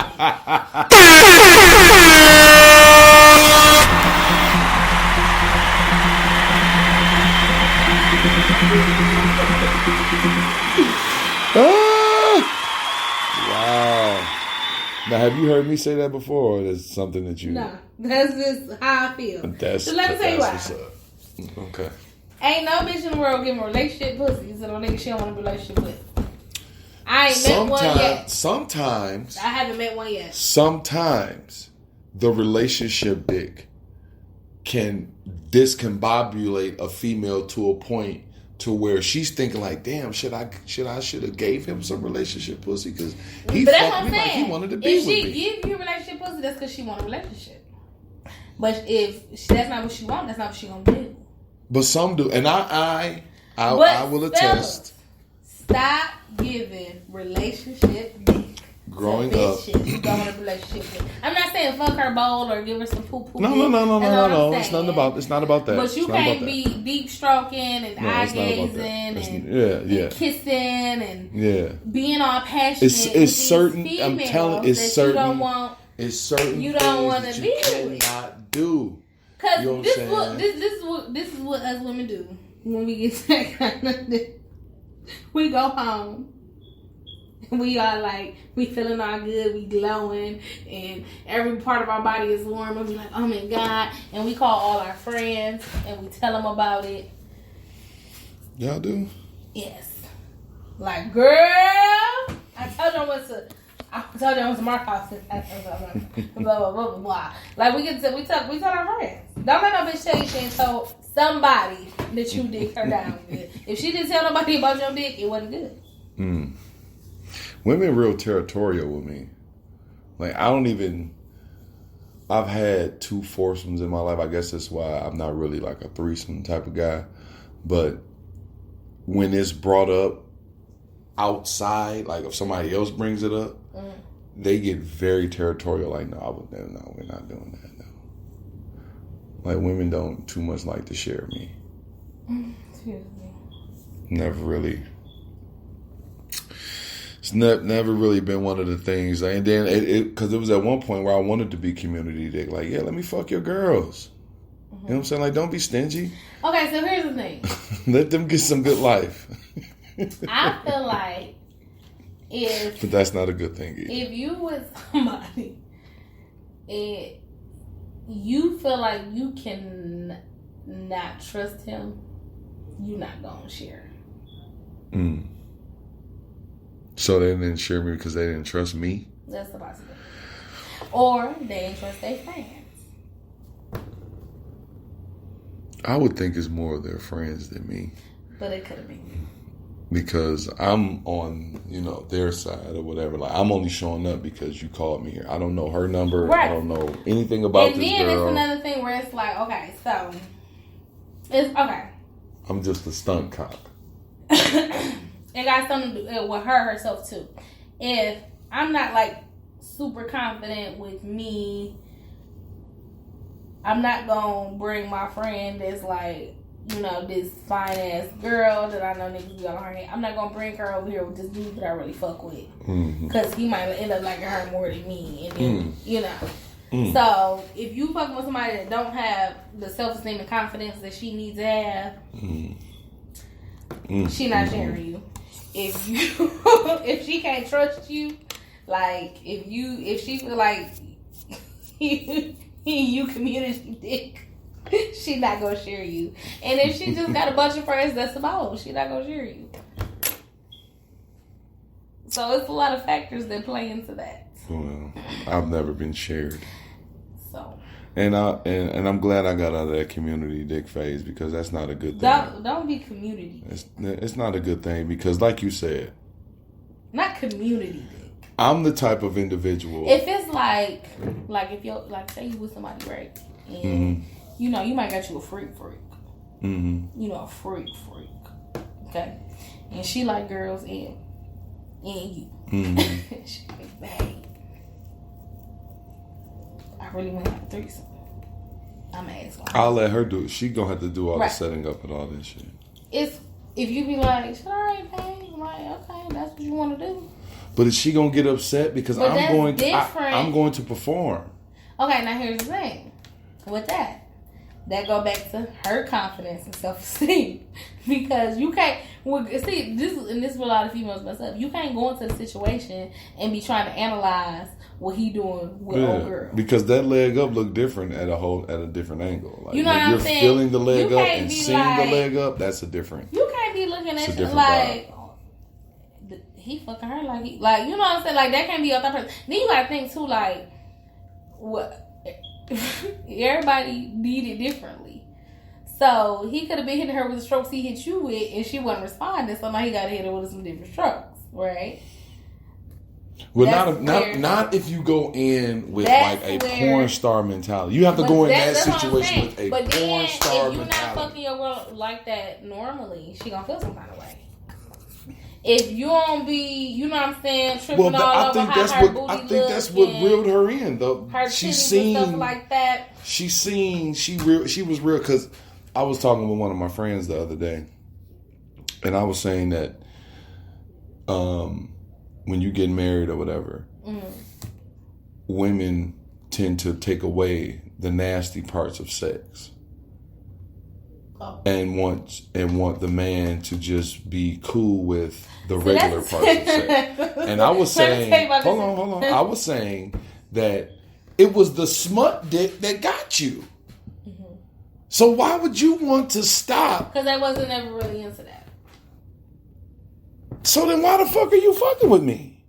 Because you got me under the impression. It's people, male and female, not just female. Guys do it at a different, on a different level of terms than females do on. But a females do certain stuff to get you just like men do certain stuff to get you. That's just now that I attest to. I agree with that for sure. So if she was doing, you know what I'm saying, all this nasty stuff or whatever at first, and he was like, I ain't with it. You know what? She could have just been trying to get you, or you might think you fucking her the same, but you not. See, guys, then this is nothing that guys, like, I've noticed that, I don't know if men know this, some men do probably.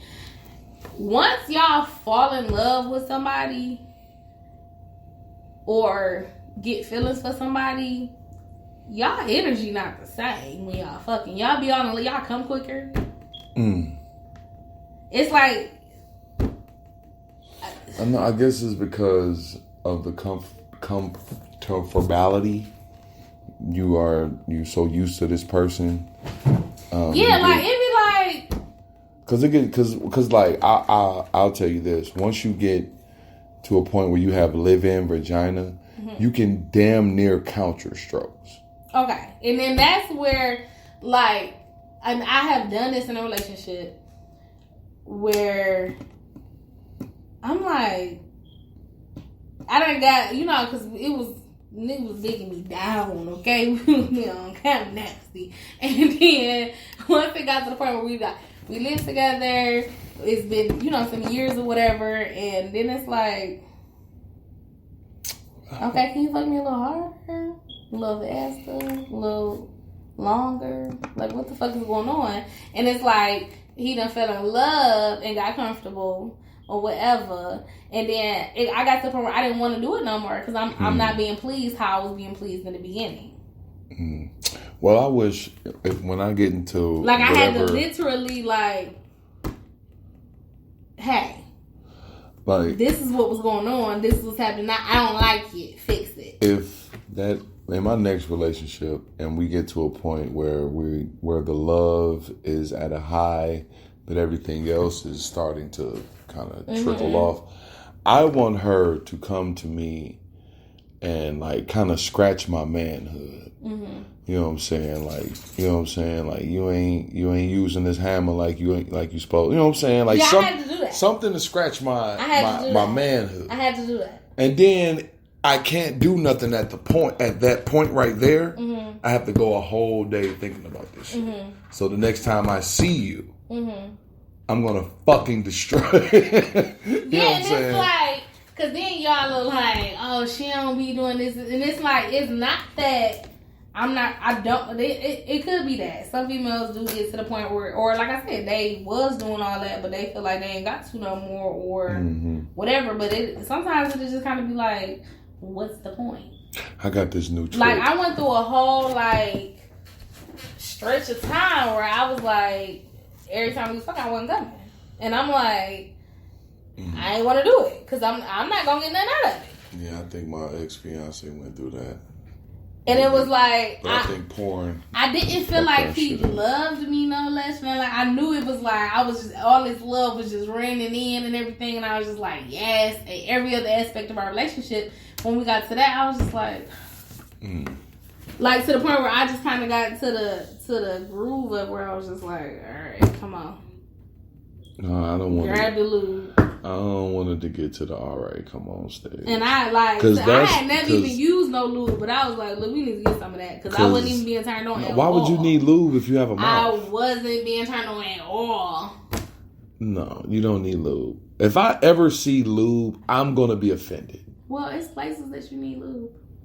Well, I don't deal in anal. Anal is a gateway. Like they say, weed is a gateway drug. Anal is a gateway to gay. So if you get with a woman and y'all love each other and y'all get if she requested like, hey, that I'm going to give her what she asked for. But I've been told by my last 4 females that I deal with that I'm not equipped for anal. Because it's too big? I guess. Oh. I guess. You just got to get it there. A finger, 2 finger, 3 finger, 4. 4? Jesus Christ! It was just the next thing in the line. God, hey. Is anybody out here that's kicking 4 of the motherfuckers? No, listen. Woo!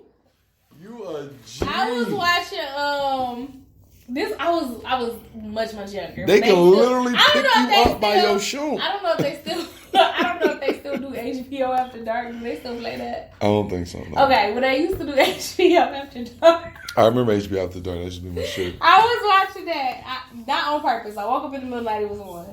I wasn't just like waiting on HBO After Dark to come on. So Hold on. What's wrong with waiting for HBO After Dark to come on? I just wasn't doing it. So, Real sex HBO, HBO After Dark. I don't like soft porn. It's like a documentary. Well, listen. So in my mind, it was just soft porn. You don't see no real parts. I didn't like it. But HBO After Dark or whatever the fuck it's called came on, and I wake up and I'm like, what's this on TV? So it was like. The lady's talking in the background. This guy got his whole arm of this girl's ass, and I was like, "Whoa!" It was a fisting. What is happening? Yeah, I was like, "What the fuck is going on?" Weird. And I'm like, it was up to his middle of his forearm, it was up there, and I was like, "What is he touching?" And then mind you, oh my God, it's the lady who's hosting this class or whatever it is talking, and she getting interviewed or whatever, and I'm like, I can't even see none of that because I'm looking in the background like, why is his whole arm up her ass? Like, what is going on? Yeah. So I'm like, oh, people do that. Fisting that was my first time seeing fisting. Fisting is crazy. It's intense. It's fucking crazy. But then you gotta think about when people fist vaginas, they snap back because we have babies and they go back to normal stuff. But you was talking about in the boo hole. Yeah, no, it was in her. It was in her ass. If she get you see my fist. Imagine. Look, can you imagine? No, this. I don't wanna. No. Cause I guess you got to get the 4-finger thing just to and roll. And then you maybe tuck. And then put your thumb in, and then oh my God! Who wants this in their ass? It's people out there that I should have took that. A picture of my fist and made that the picture of the podcast. It what? It's people that were like that. This? I'm not one of those people. Oh, but it's people that were like that. This is not a small fist. I understand that. Your girls be sticking all kind of stuff up themselves. And that's another thing that I don't understand. So I have an account on Tumblr. Shout out Tumblr. Some people are really into pain. And the girls on Tumblr to take 16, 15, 12-inch penises with the suction thing on them, put them on a wall, and then just destroy the whole circumference of their fucking vaginas. It goes back. No. Yes, it does. If they can have a baby, a whole baby, girls is having 10 to 15 pound babies out of that thing. They can have a baby out of you. Don't think it can snap back from a 12-inch penis. Some heifers ain't snapping back. Some of them not, but that's why some of these heifers vaginas is farting on the bend over. That's true. What do you do when it fart on the bend over? I don't know, because I haven't had that happen. Well, I have. God damn it. How did it get in there? I didn't even push your cheeks up and spread your apart. That's what I'm saying. You taking your clothes off and this motherfucker farting. You quick and I didn't even open you up yet. That's bullshit. All vaginas are not made equally. And this is what I understand. Not the two. And then also, you have to think about all women. Once we get aroused and relaxed, all the muscles just. Did you know that the canal of the vagina? It's very short. It grows. It starts at 4 inches, but it gets no higher than 7. Yeah, because it only grows 2 to 3 inches. Yeah. Mm-hmm. So it's kind of it's kind of like y'all kind of like built to lose. No, well we are. A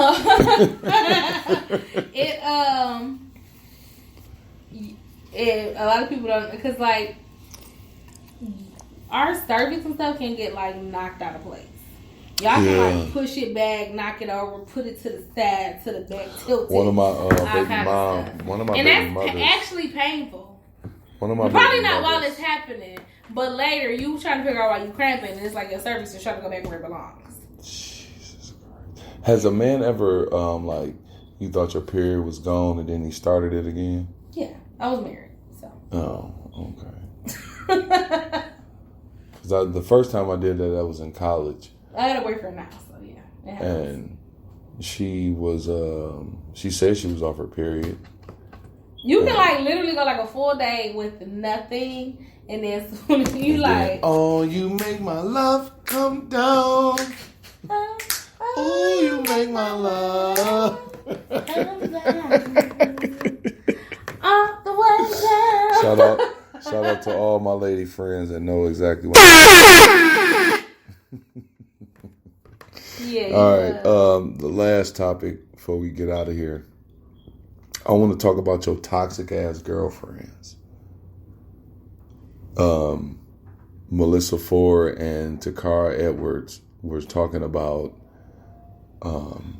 dating Drake at the same time. Now you gave me a perspective that I didn't even think of, because I didn't even look at it from a woman to woman perspective. You were saying that maybe one of the females was like, you ain't got to stop fucking with me because you was fucking with him. Mm-hmm.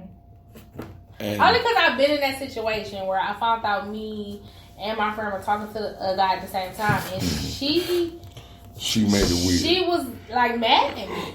Mm-hmm. And I'm like, hold on, we've known each other years before this guy came along. Like, if this was 2 guys talking, that's not how that would have worked out. At all. Like, we not about to stop our friendship because, you know what I'm saying, we was interested in the same person. Mm-hmm. And I feel like the conversation that we're having, to me, like the little clip that I seen, I didn't see the whole thing, but the clip that I seen, it was more so like, oh, you talking to him? Oh, well, shit, go ahead, girl. Like, my bad. Mm. Like, it wasn't trying to throw no shade on Drake or, you know what I'm saying? It was just like we both realized we was talking to the same dude, and I'm like, well, oh, bitch, do you? Like, shit, all right, let me step back. I don't like him that much anyway. You might like him more than I do. So, let me chill. You know what I'm saying? We still can be friends at the end of the day. I don't want to lose my friend because of this guy. Mm-hmm. I don't want you to stop talking to a guy that you could really be interested in, that I'm just dipping on, you know what I'm saying? I'm just testing the waters. I wasn't even, it's not necessarily, and then guys do it all the time. Guys do it all the time, but we do it as more of a notch on our belt type thing. Mm-hmm. And depending on the caliber, and when I say caliber, I mean how she look, hair, body, just her whole aesthetic. Depending on the aesthetic is more of the, I guess you can say, I don't want to say achievement because it's not really an achievement, but it's more of the bravado that you would get between the two individuals. Because men, that's what I'm saying. Because y'all got the whole bros over hoes. We used to. And it's like it's a different breed of man walking around. Right, and I feel like females now are. Females now are better mindset. Yeah, they when like, it comes to stuff like that. Yeah. Because it's like bitches used to be ready to kill they sister, they cousin, unfortunately, the dudes have now taken over the role of women, and now they get upset. Like I was telling you in pre-production, I know a lot of dudes that are in full-blown relationships in real life and on Facebook. We're gonna talk about that a little bit later. And they get mad at you for fucking their side chick. Right. Like, I didn't fuck your wife. I ain't fuck nobody that you closely connected to. But like, this single bitch that you happen to be fucking. You fucking one of my hoes, and it's like, yeah, the roles are being reversed. Like, females are more so, in my experience, where it's like, girl, you fuck with, like, damn, I know you fuck with him, I fucked him, like, it's like, bitch, you did? Girl, like, that did good. They like, we'll get to, you know what I'm saying? Like, because we realized, like, y'all probably had it right the whole time. Like, let me not lose my friend over this person that means nothing to me. Because we just don't happen to be interested in the same person. Nah, but we still understand where the boundary is, where it's too much or too, you know what I'm saying? It's like, this my man for real. If your cousin can't come fuck your man, you know what I'm saying? Versus where this guy that I talk to from time to time, and I found out my cousin fucking him. It's like, girl, I ain't even know. Like, yes, but that big. Yes, it is. Yes, it is. Like, you like him for real, for real. All right, let me leave him alone so you can go ahead, sis. We done got to that point. Now you can't fuck with the man, the husband, the fiance. We get that, but another thing we was talking about is something that I like to ask women. I like to ask women: Are you single, or are you Facebook single? And I ask this because, as you were saying in pre-production, people will have full-blown relationships on Facebook. Post how much they love this person. Post how much they done changed their life. This is my world. Yada yada yada. But in actual real life, issues and they both cheating on each other. In actual real life, they fucking can't stand each other.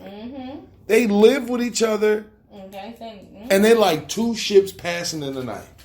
The really only reason why they fucking live with each other is because at some point they were happy. Not even that. You know what I'm saying? No. At some point these people were happy. No, yeah, at some point they were happy. At some point they were happy. But you only, I feel like... But something happened to where we just make it about the bills, the kids, and somewhere to stay. There it is.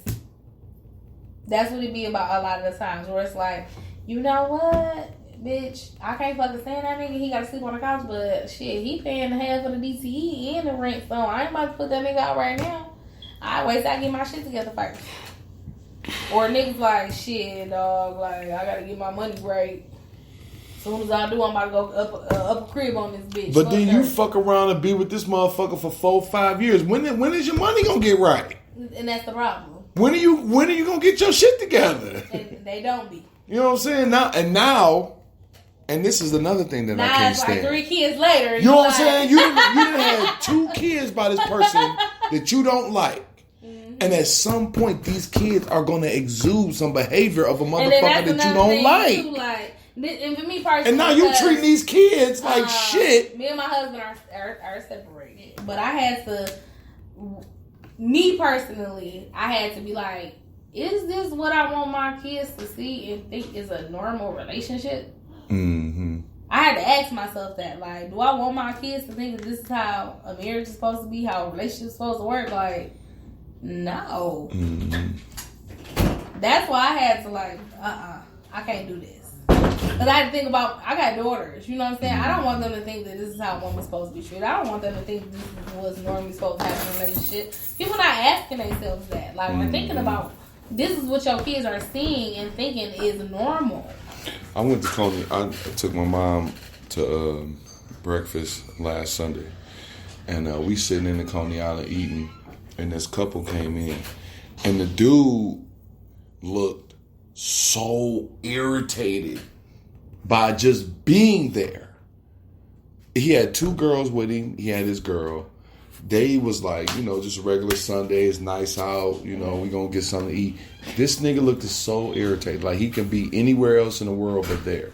So then his daughter, he done got some shit with a bunch of chili on it. So his daughter is asking questions about it. And the way he was answering her, to me, it's like Like, why you had these motherfuckers if you so annoyed by them? You know what I'm saying? First of all, people do stuff. First of all, people had sex and don't think about the consequences. Period. Like, we're not even talking about a child. They just had sex and don't think about the consequences. And I have a whole theory on that. Then they get into the situation where, okay, this person's pregnant, they're gonna have a kid.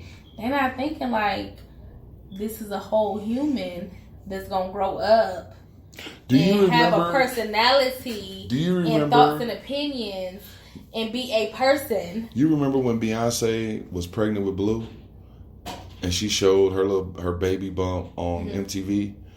Do you remember how people were saying they need to get pregnant?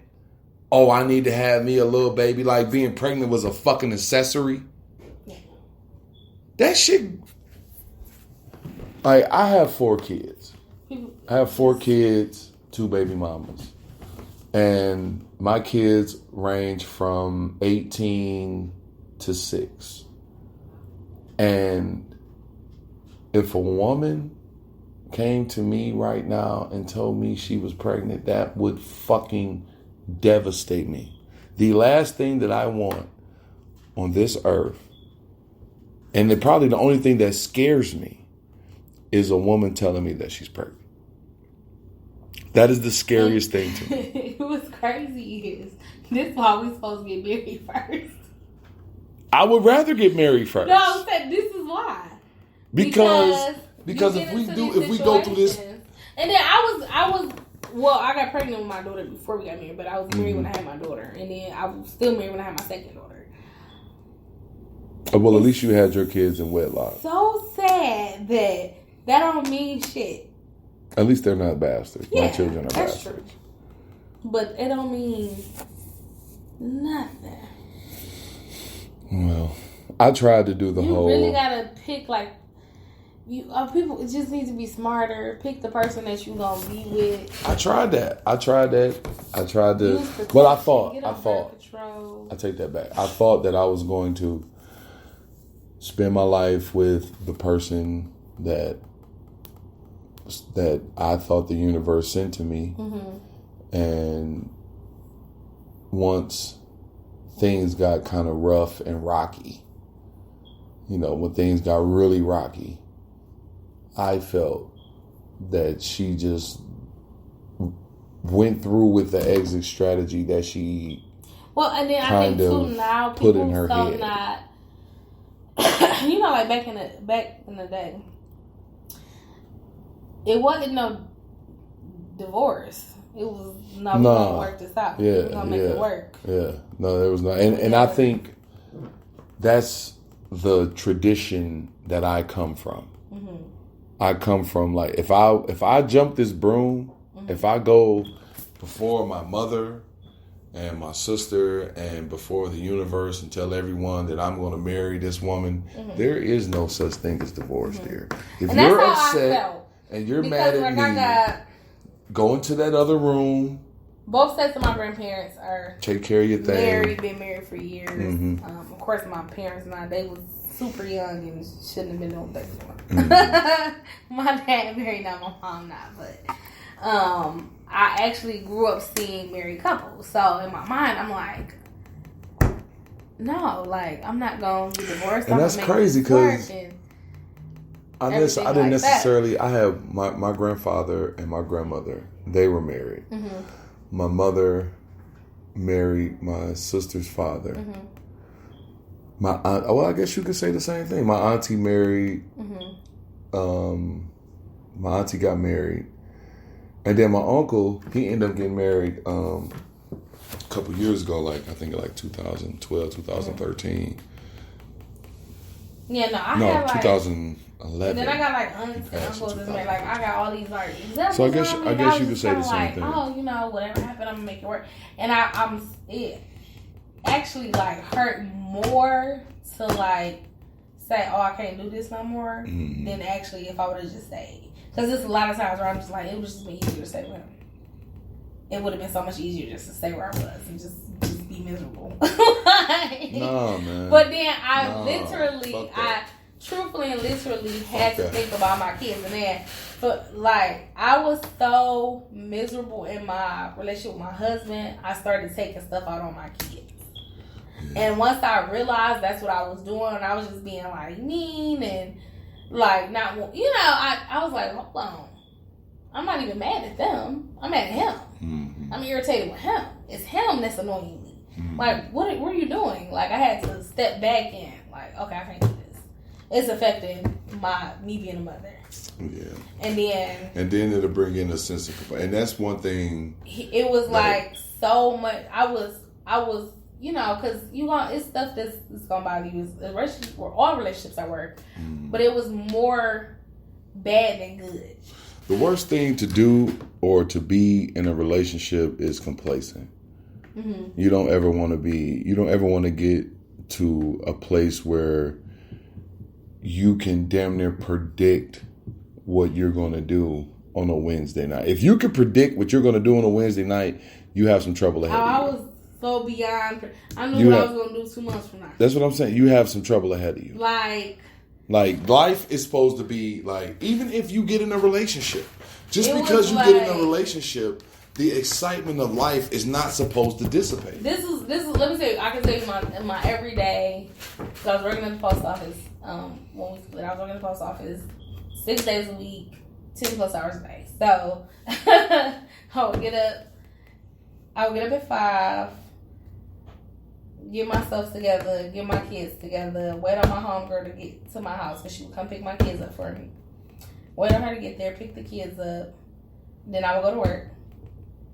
My homegirl would pick my kids up for me. I would go to her house when I got off work, pick my kids up from her, go home, clean up, cook dinner, put them in the tub, feed them, fix their hair, do whatever, put them in the bed by that time, try to get my own life together to get in the bed and wake up in the morning and do it again. Every single day. I cleaned and cooked every day. Went to work every day. I did everything for my kids every day. I was paying somebody to take my kids back and forth to school. Mm-hmm. He did not have a job. He stayed at home all day. And another thing. Gentlemen, a woman should not, if you are an able-bodied male, and you just happen to not have a job, but you have children, or you're with a woman that has children, she should not have to pay another individual for those children to get to school. The least you hold on. Listen, hold on, sweetheart. Let me get this out. Sweet. Let me get this out. I ain't mean to touch you. I know you don't like that. No, it's okay. But the least you can do as an able-bodied man that does not have a job, the least you can do is make sure these, I don't want to say fucking, the least you can do is make sure these kids get to school and make sure these kids get home from school. If you don't have a job, that should be your fucking job. Do something, gentlemen.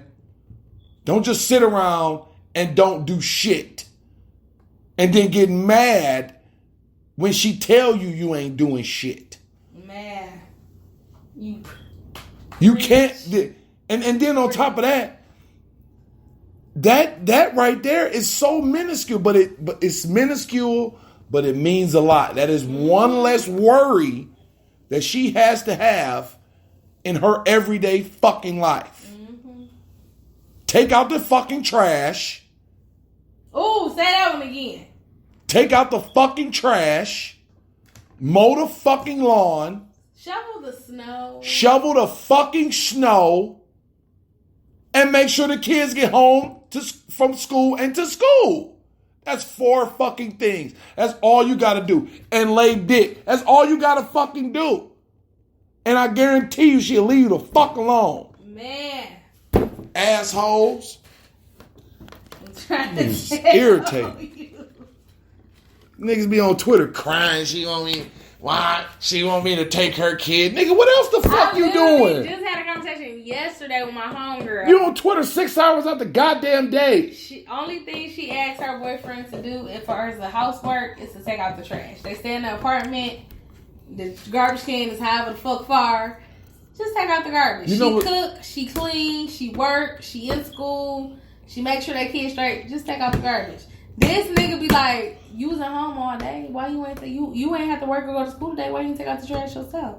Excuse me? You know what I used to do when I know a chick has a man and she let me come to her house. The very first thing I do is take her trash out. I'm not even gonna. I do this on purpose. Mm. I do this on purpose because obviously, if I come into your house and you got a man and you got a house full of trash, this motherfucker ain't doing what he's supposed to do. So what I'm going to do is I'm going to immediately take this trash out, replace the bag, and then we're going to go and have a conversation. Let me tell you. And that simple gesture got that shit I crazy. basically was raised with my grandparents. Crazy. You niggas go through all this shit for no fucking reason. I was living in my own house, me and my daughters, or even before I had my kids, I had my own apartment or whatever. I did not take out the trash. Bro, what you doing?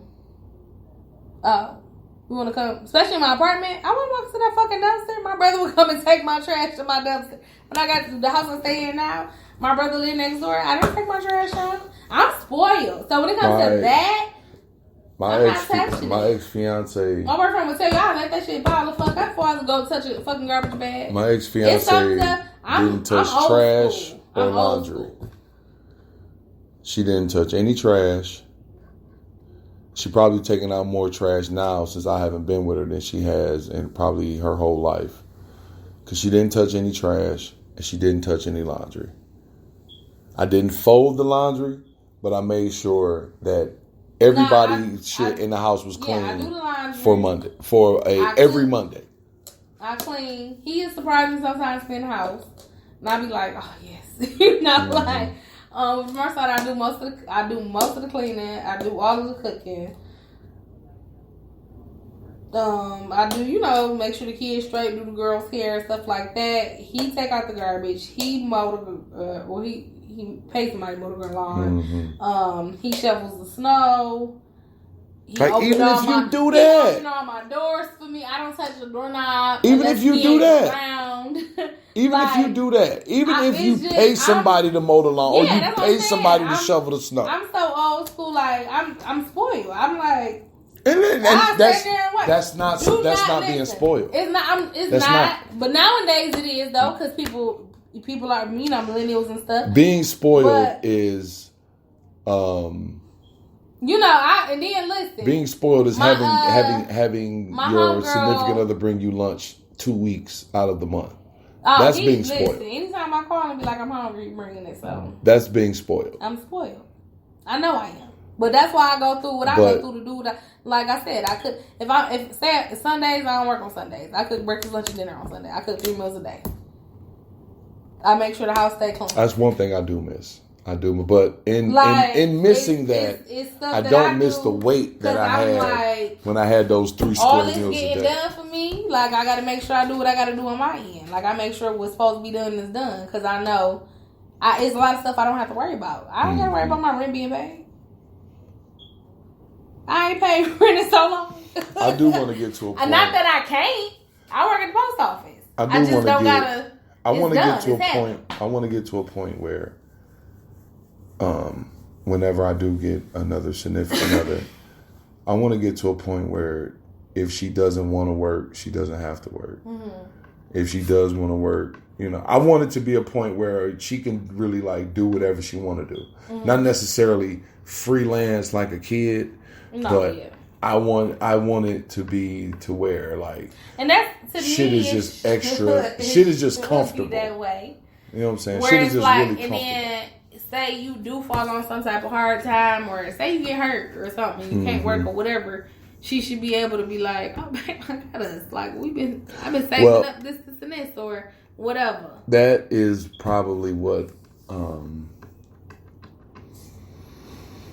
women. All great women taken care of will not have a rainy day fund. That is, like, I put all my eggs in this basket with this woman, and I fucked around and lost my job. And me losing my job was pretty much That's what ended your relationship? It was pretty much the beginning of the end. Me losing this job. And it wasn't because it wasn't nothing that I did for me to lose this job. It was something that the job did. And I think that's one of my biggest hurdles in getting into a relationship is that I don't want to put all my eggs in this basket and then you take this basket and fucking chuck this motherfucker up the street. I thought it was a really good fucking basket. I thought it was. See, here's the thing. Like, but if you have a bill that I don't know about, that you said that you were going to take on, but now this bill is at an astronomical state, but you didn't tell me. You let it get to this astronomical state. Now we at the point where you can't pay the bill or the rent, and we all have to move. So, like, so what? At what point were you going to come to me?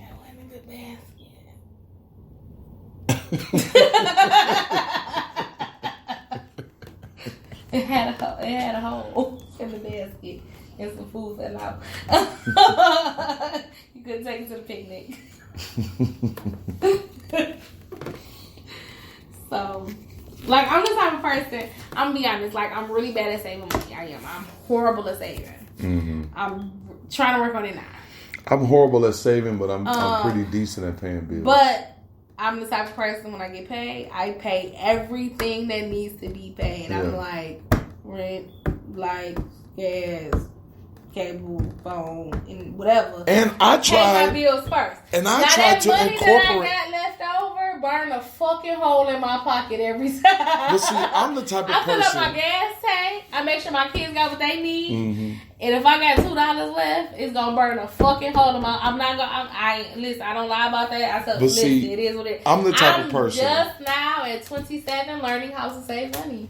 I just got to the point where I started saving, and it's a good thing that I'm, now that I'm learning that, but it's like, why did it take so long? I don't know. But ain't no point in time when nobody ever was like, I ain't never got no shut off notice. I ain't never been in a situation where I was about to get put out of nowhere. I ain't you know what I'm saying? Like, I make sure my bills are paid. What I got left over, like I said, it'd be like, But see, I'm the type of person. But I'm not wasteful either. I don't just go and spend money on stuff that's like, I'm not gonna go buy ATV and never go use it. It'll be like, oh, we really need new blinds. But see, I itemize rent, utilities, food, your hair, nails, whatever the fuck you want to do. Kids, your hair and nails. Like, I don't even put myself into the incorporation of the money that I made from working. You know what I'm saying? And like, shit, just yesterday was the first time in a very long time, probably in maybe 3 or 4 years, that I actually bought myself something. And it felt fucking weird. I felt like, okay, I bought this. Now I need to put some money aside so I can get my kids. I can get my kids. Like, if something. I buy myself something, I gotta buy something for my kids. Like, yeah, like I don't like. I hate that I feel guilty. I feel that I bought myself something. Yeah, and then my thing. I love shoes. I love shoes too, but I wear a fucking 18. So where the fuck I'm gonna get the shoes that I want? I love shoes. I love shoes. I love Jordans. I love foam posits, and I love Air Force Ones. Where the fuck am I going to get some foam posits in an 18? Do you like order that offline? I can't get it from nowhere but online. Oh. I can't go into a... Nigga, I went to a Foot Locker one day, right? The biggest size I've ever seen in a shoe store is like a 15. Oh, this light-skinned motherfucker, right? He doing his job. He tagging some shit. So I say, man, what's the largest size y'all got? He like, yeah, we probably got a 15. What size are you? I'm like, I wear an 18. This nigga literally looked me up and down and said, we ain't got that. I'm like, nigga, you already told me y'all ain't had that. You ain't gotta talk to me like that. Motherfucker. Yeah, I'm the same way. I be feeling like, oh, I gotta go. Cause like, probably for the past few weeks, I've been planning on going summer shopping for my kids. Cause I'm like, oh, I gotta go early. Cause I'm one of those type of people that shop ahead of the season. I done bought more stuff for myself, and I feel really bad about it. But I'm like, I never spend money on myself, so I'm kind of like, whatever. Like, I've been like trying to make myself feel better about it, because I'm like, I ain't gonna buy myself nothing in so long. Yeah, man, I take care of what I have though. So. Yeah, man, this shit crazy, but it is what it is. Yeah. We love our kids. Definitely. We love our. Well, I don't have a significant other. I've been single since August. August. My birthday in August. I was in a relationship, and it got to a point in that relationship that I didn't want her. When was her birthday? Her birthday just passed. Her birthday is the 24th of February. Oh. What sign is that? She is a Pisces. Oh. It got to a point where I didn't want her to hate me. So I made it up in my mind that I'm not going to have the women that I dealt with. I don't want them to hate me. I don't, because I've done that. What does it matter if somebody hates you? To me, it does, because I believe in karma. Mm-hmm. And I believe that has something to do with the fuel of karma. Mm-hmm. The broken hearts, the I'm not saying go out and break people's hearts. No. No one is intentionally trying to break hearts. Yeah, but I'm saying as a man, I do stupid shit. Whoa. I do stupid shit that in turns is going to break someone's heart. And the shit like that the guy that got the 3 females that he fucked with that took pictures that got posted online. Something like that. And shout out to him, because he's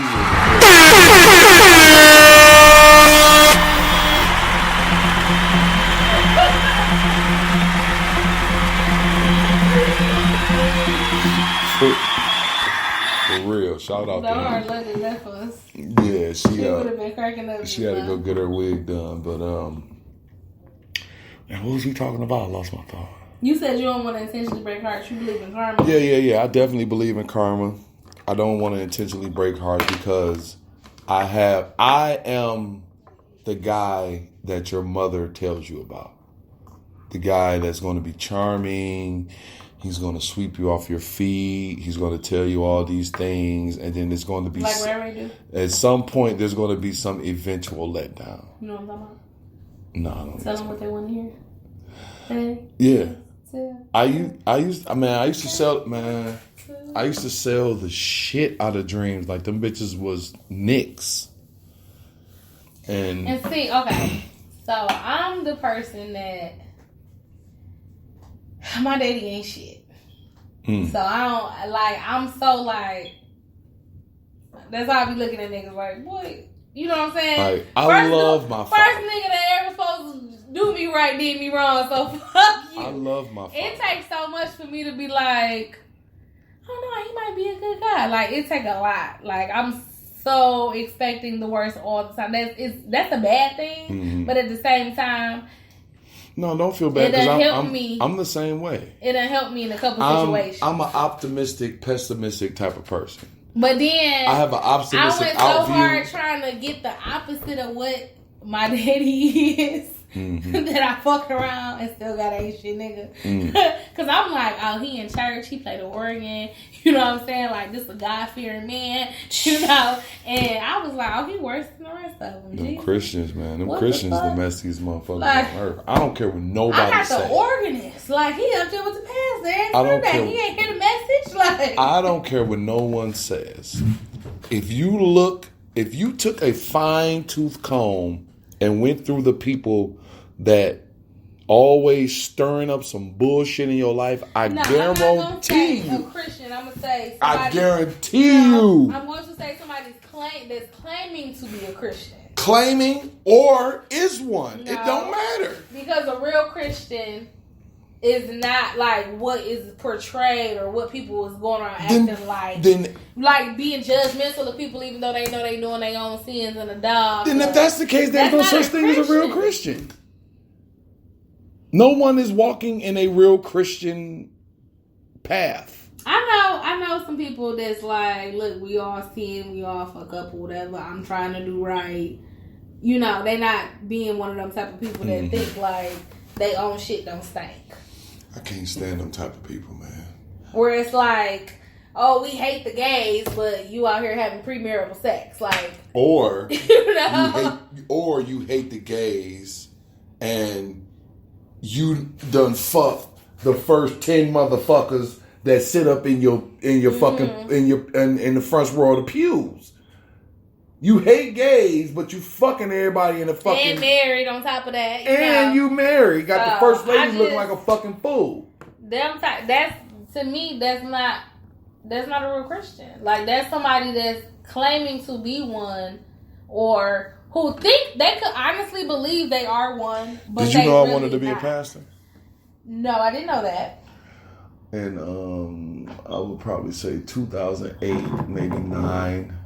I was going to After Christ Christian Center, and I was in their class to be their next graduating class of pastors. So as I'm taking my pastoralship, I told that they asked, how would you preach to your congregation? So I'm telling them that I would want my I ain't put my lashes on. You left us in the middle of our talk. He said an hour. It's about to be 2. Y'all just sit here talking. It's time to go. We having a great conversation. That was the whole point. We done missed you. We done missed your topic. Y'all didn't want to talk what I want to talk about. We just talked about it. We just did it. Listen, every time I talk, y'all said I was talking too much. So that's not what happened. She said that one time. I said it one And time. you got in your feelings. And I let it go. Because I wanted to ask a question related to what she was talking about. You got in your feelings. I was trying to ask a question related to the topic she was on before she got off of it, and I forgot the question. And so she was like, no, wait, listen.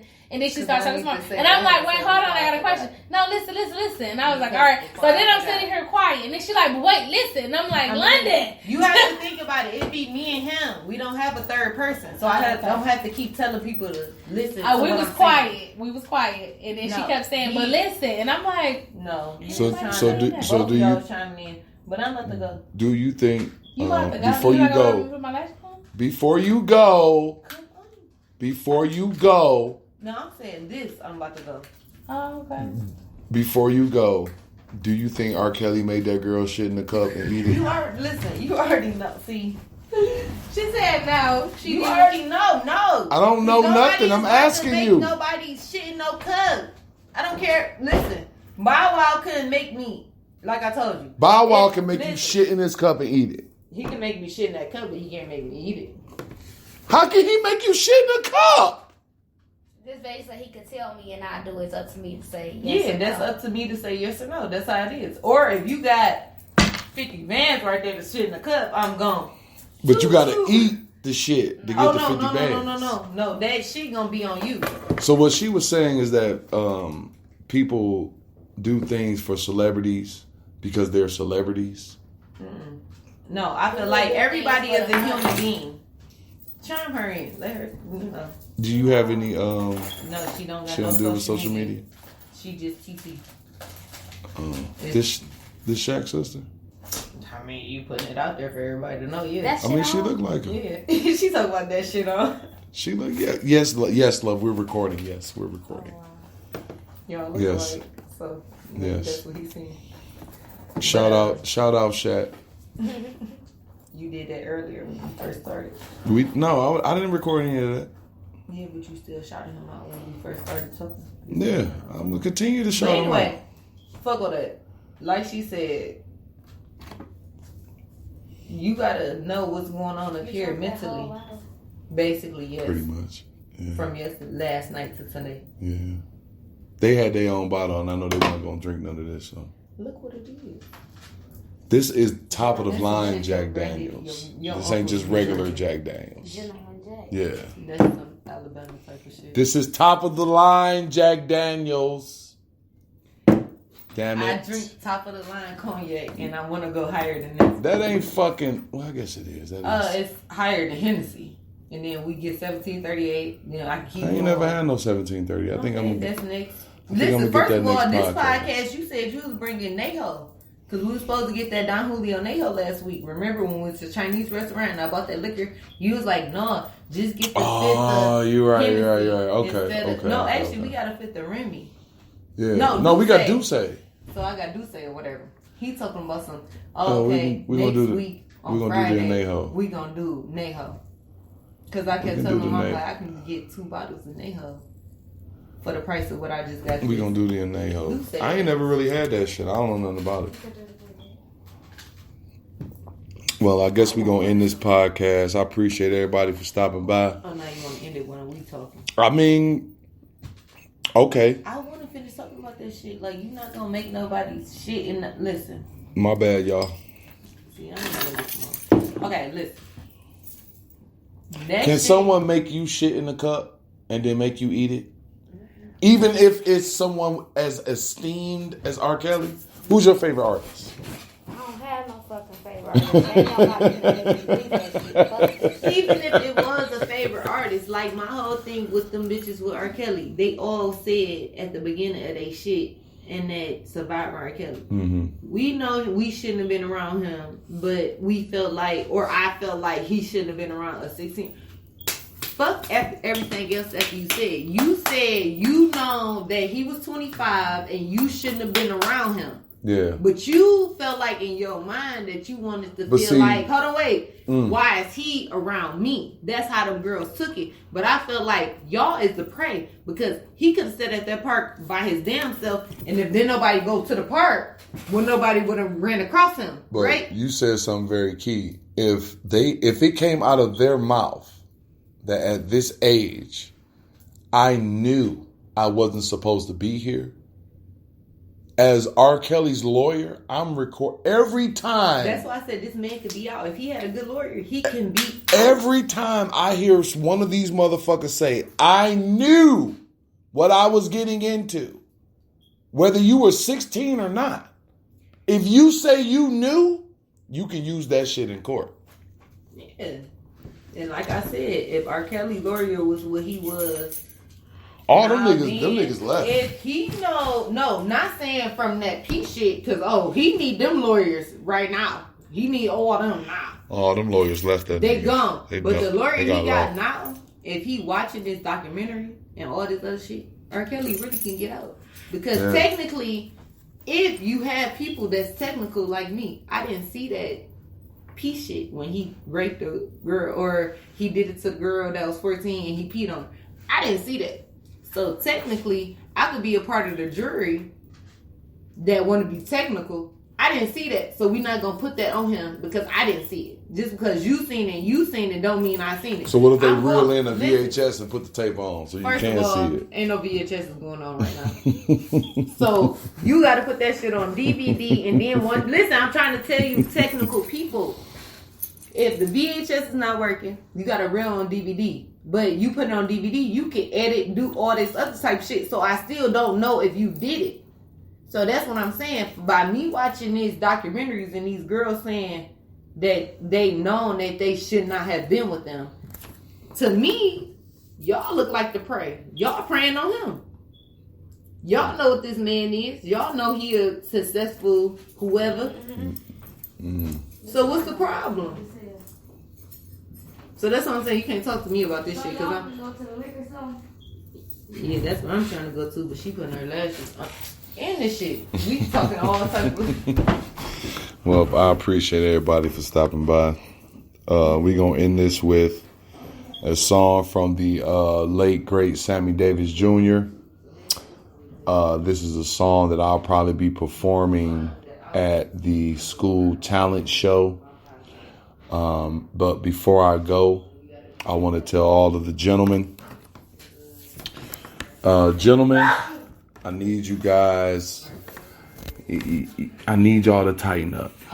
You know what I'm saying? I need you guys to understand that there is a war going on against us, especially the heterosexual male, the masculine male.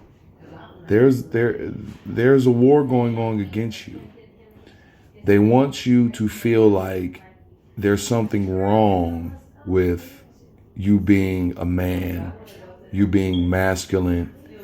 I seen something on Twitter the other day. They were saying that if you don't like trans men, then you're transphobic.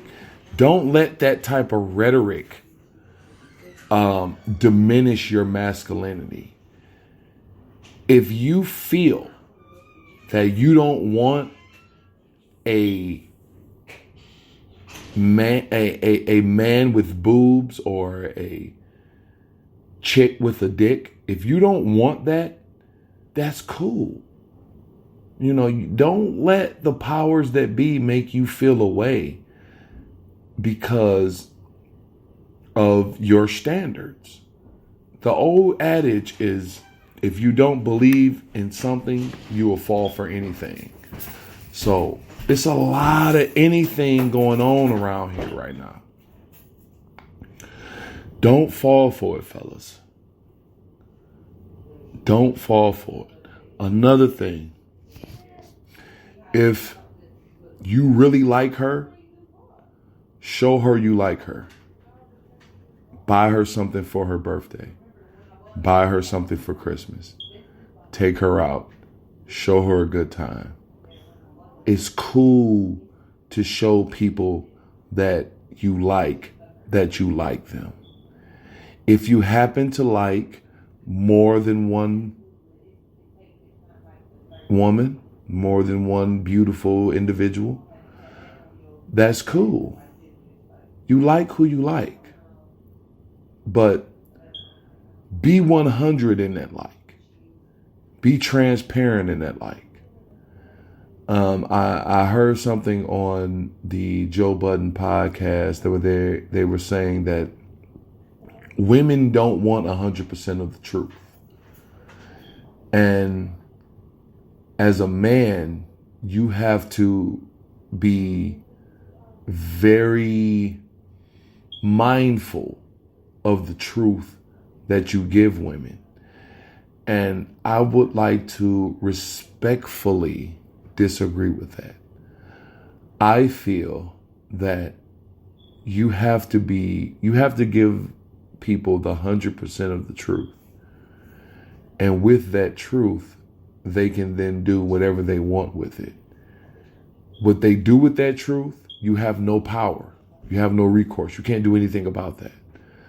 But your obligation, especially as a single man, your obligation is to be truthful with all of the women that you have unprotected sex with. You have to be truthful.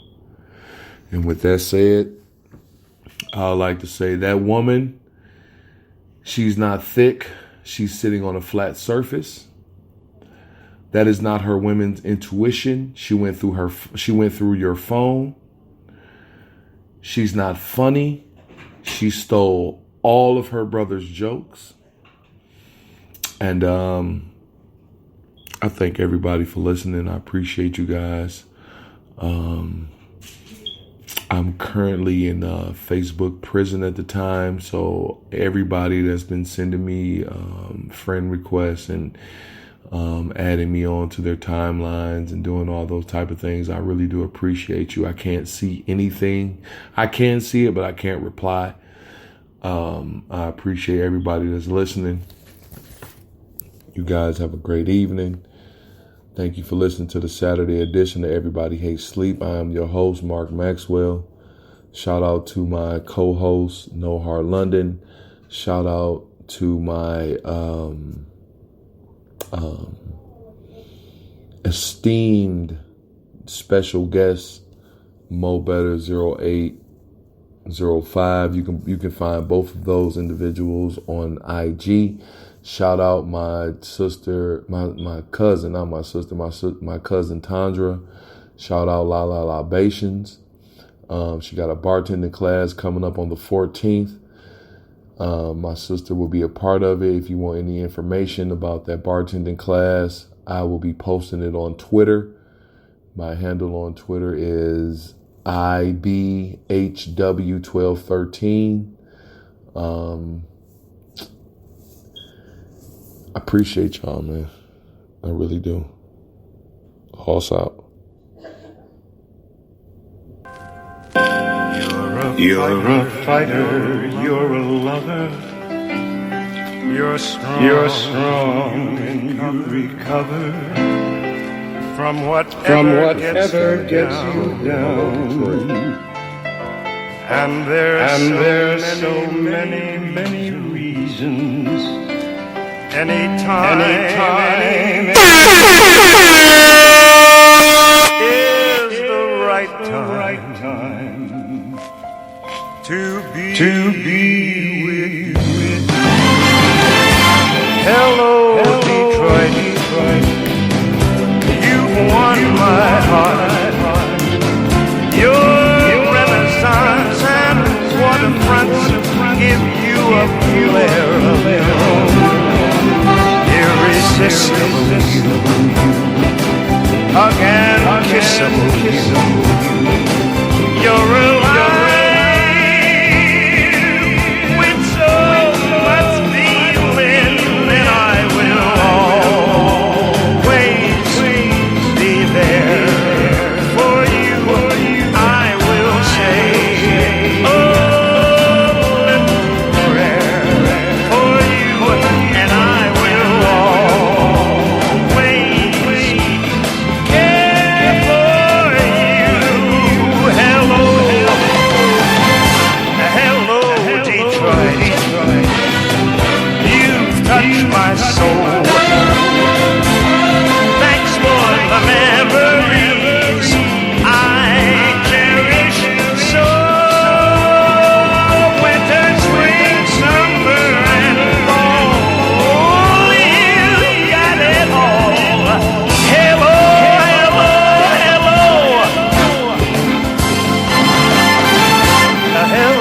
Detroit.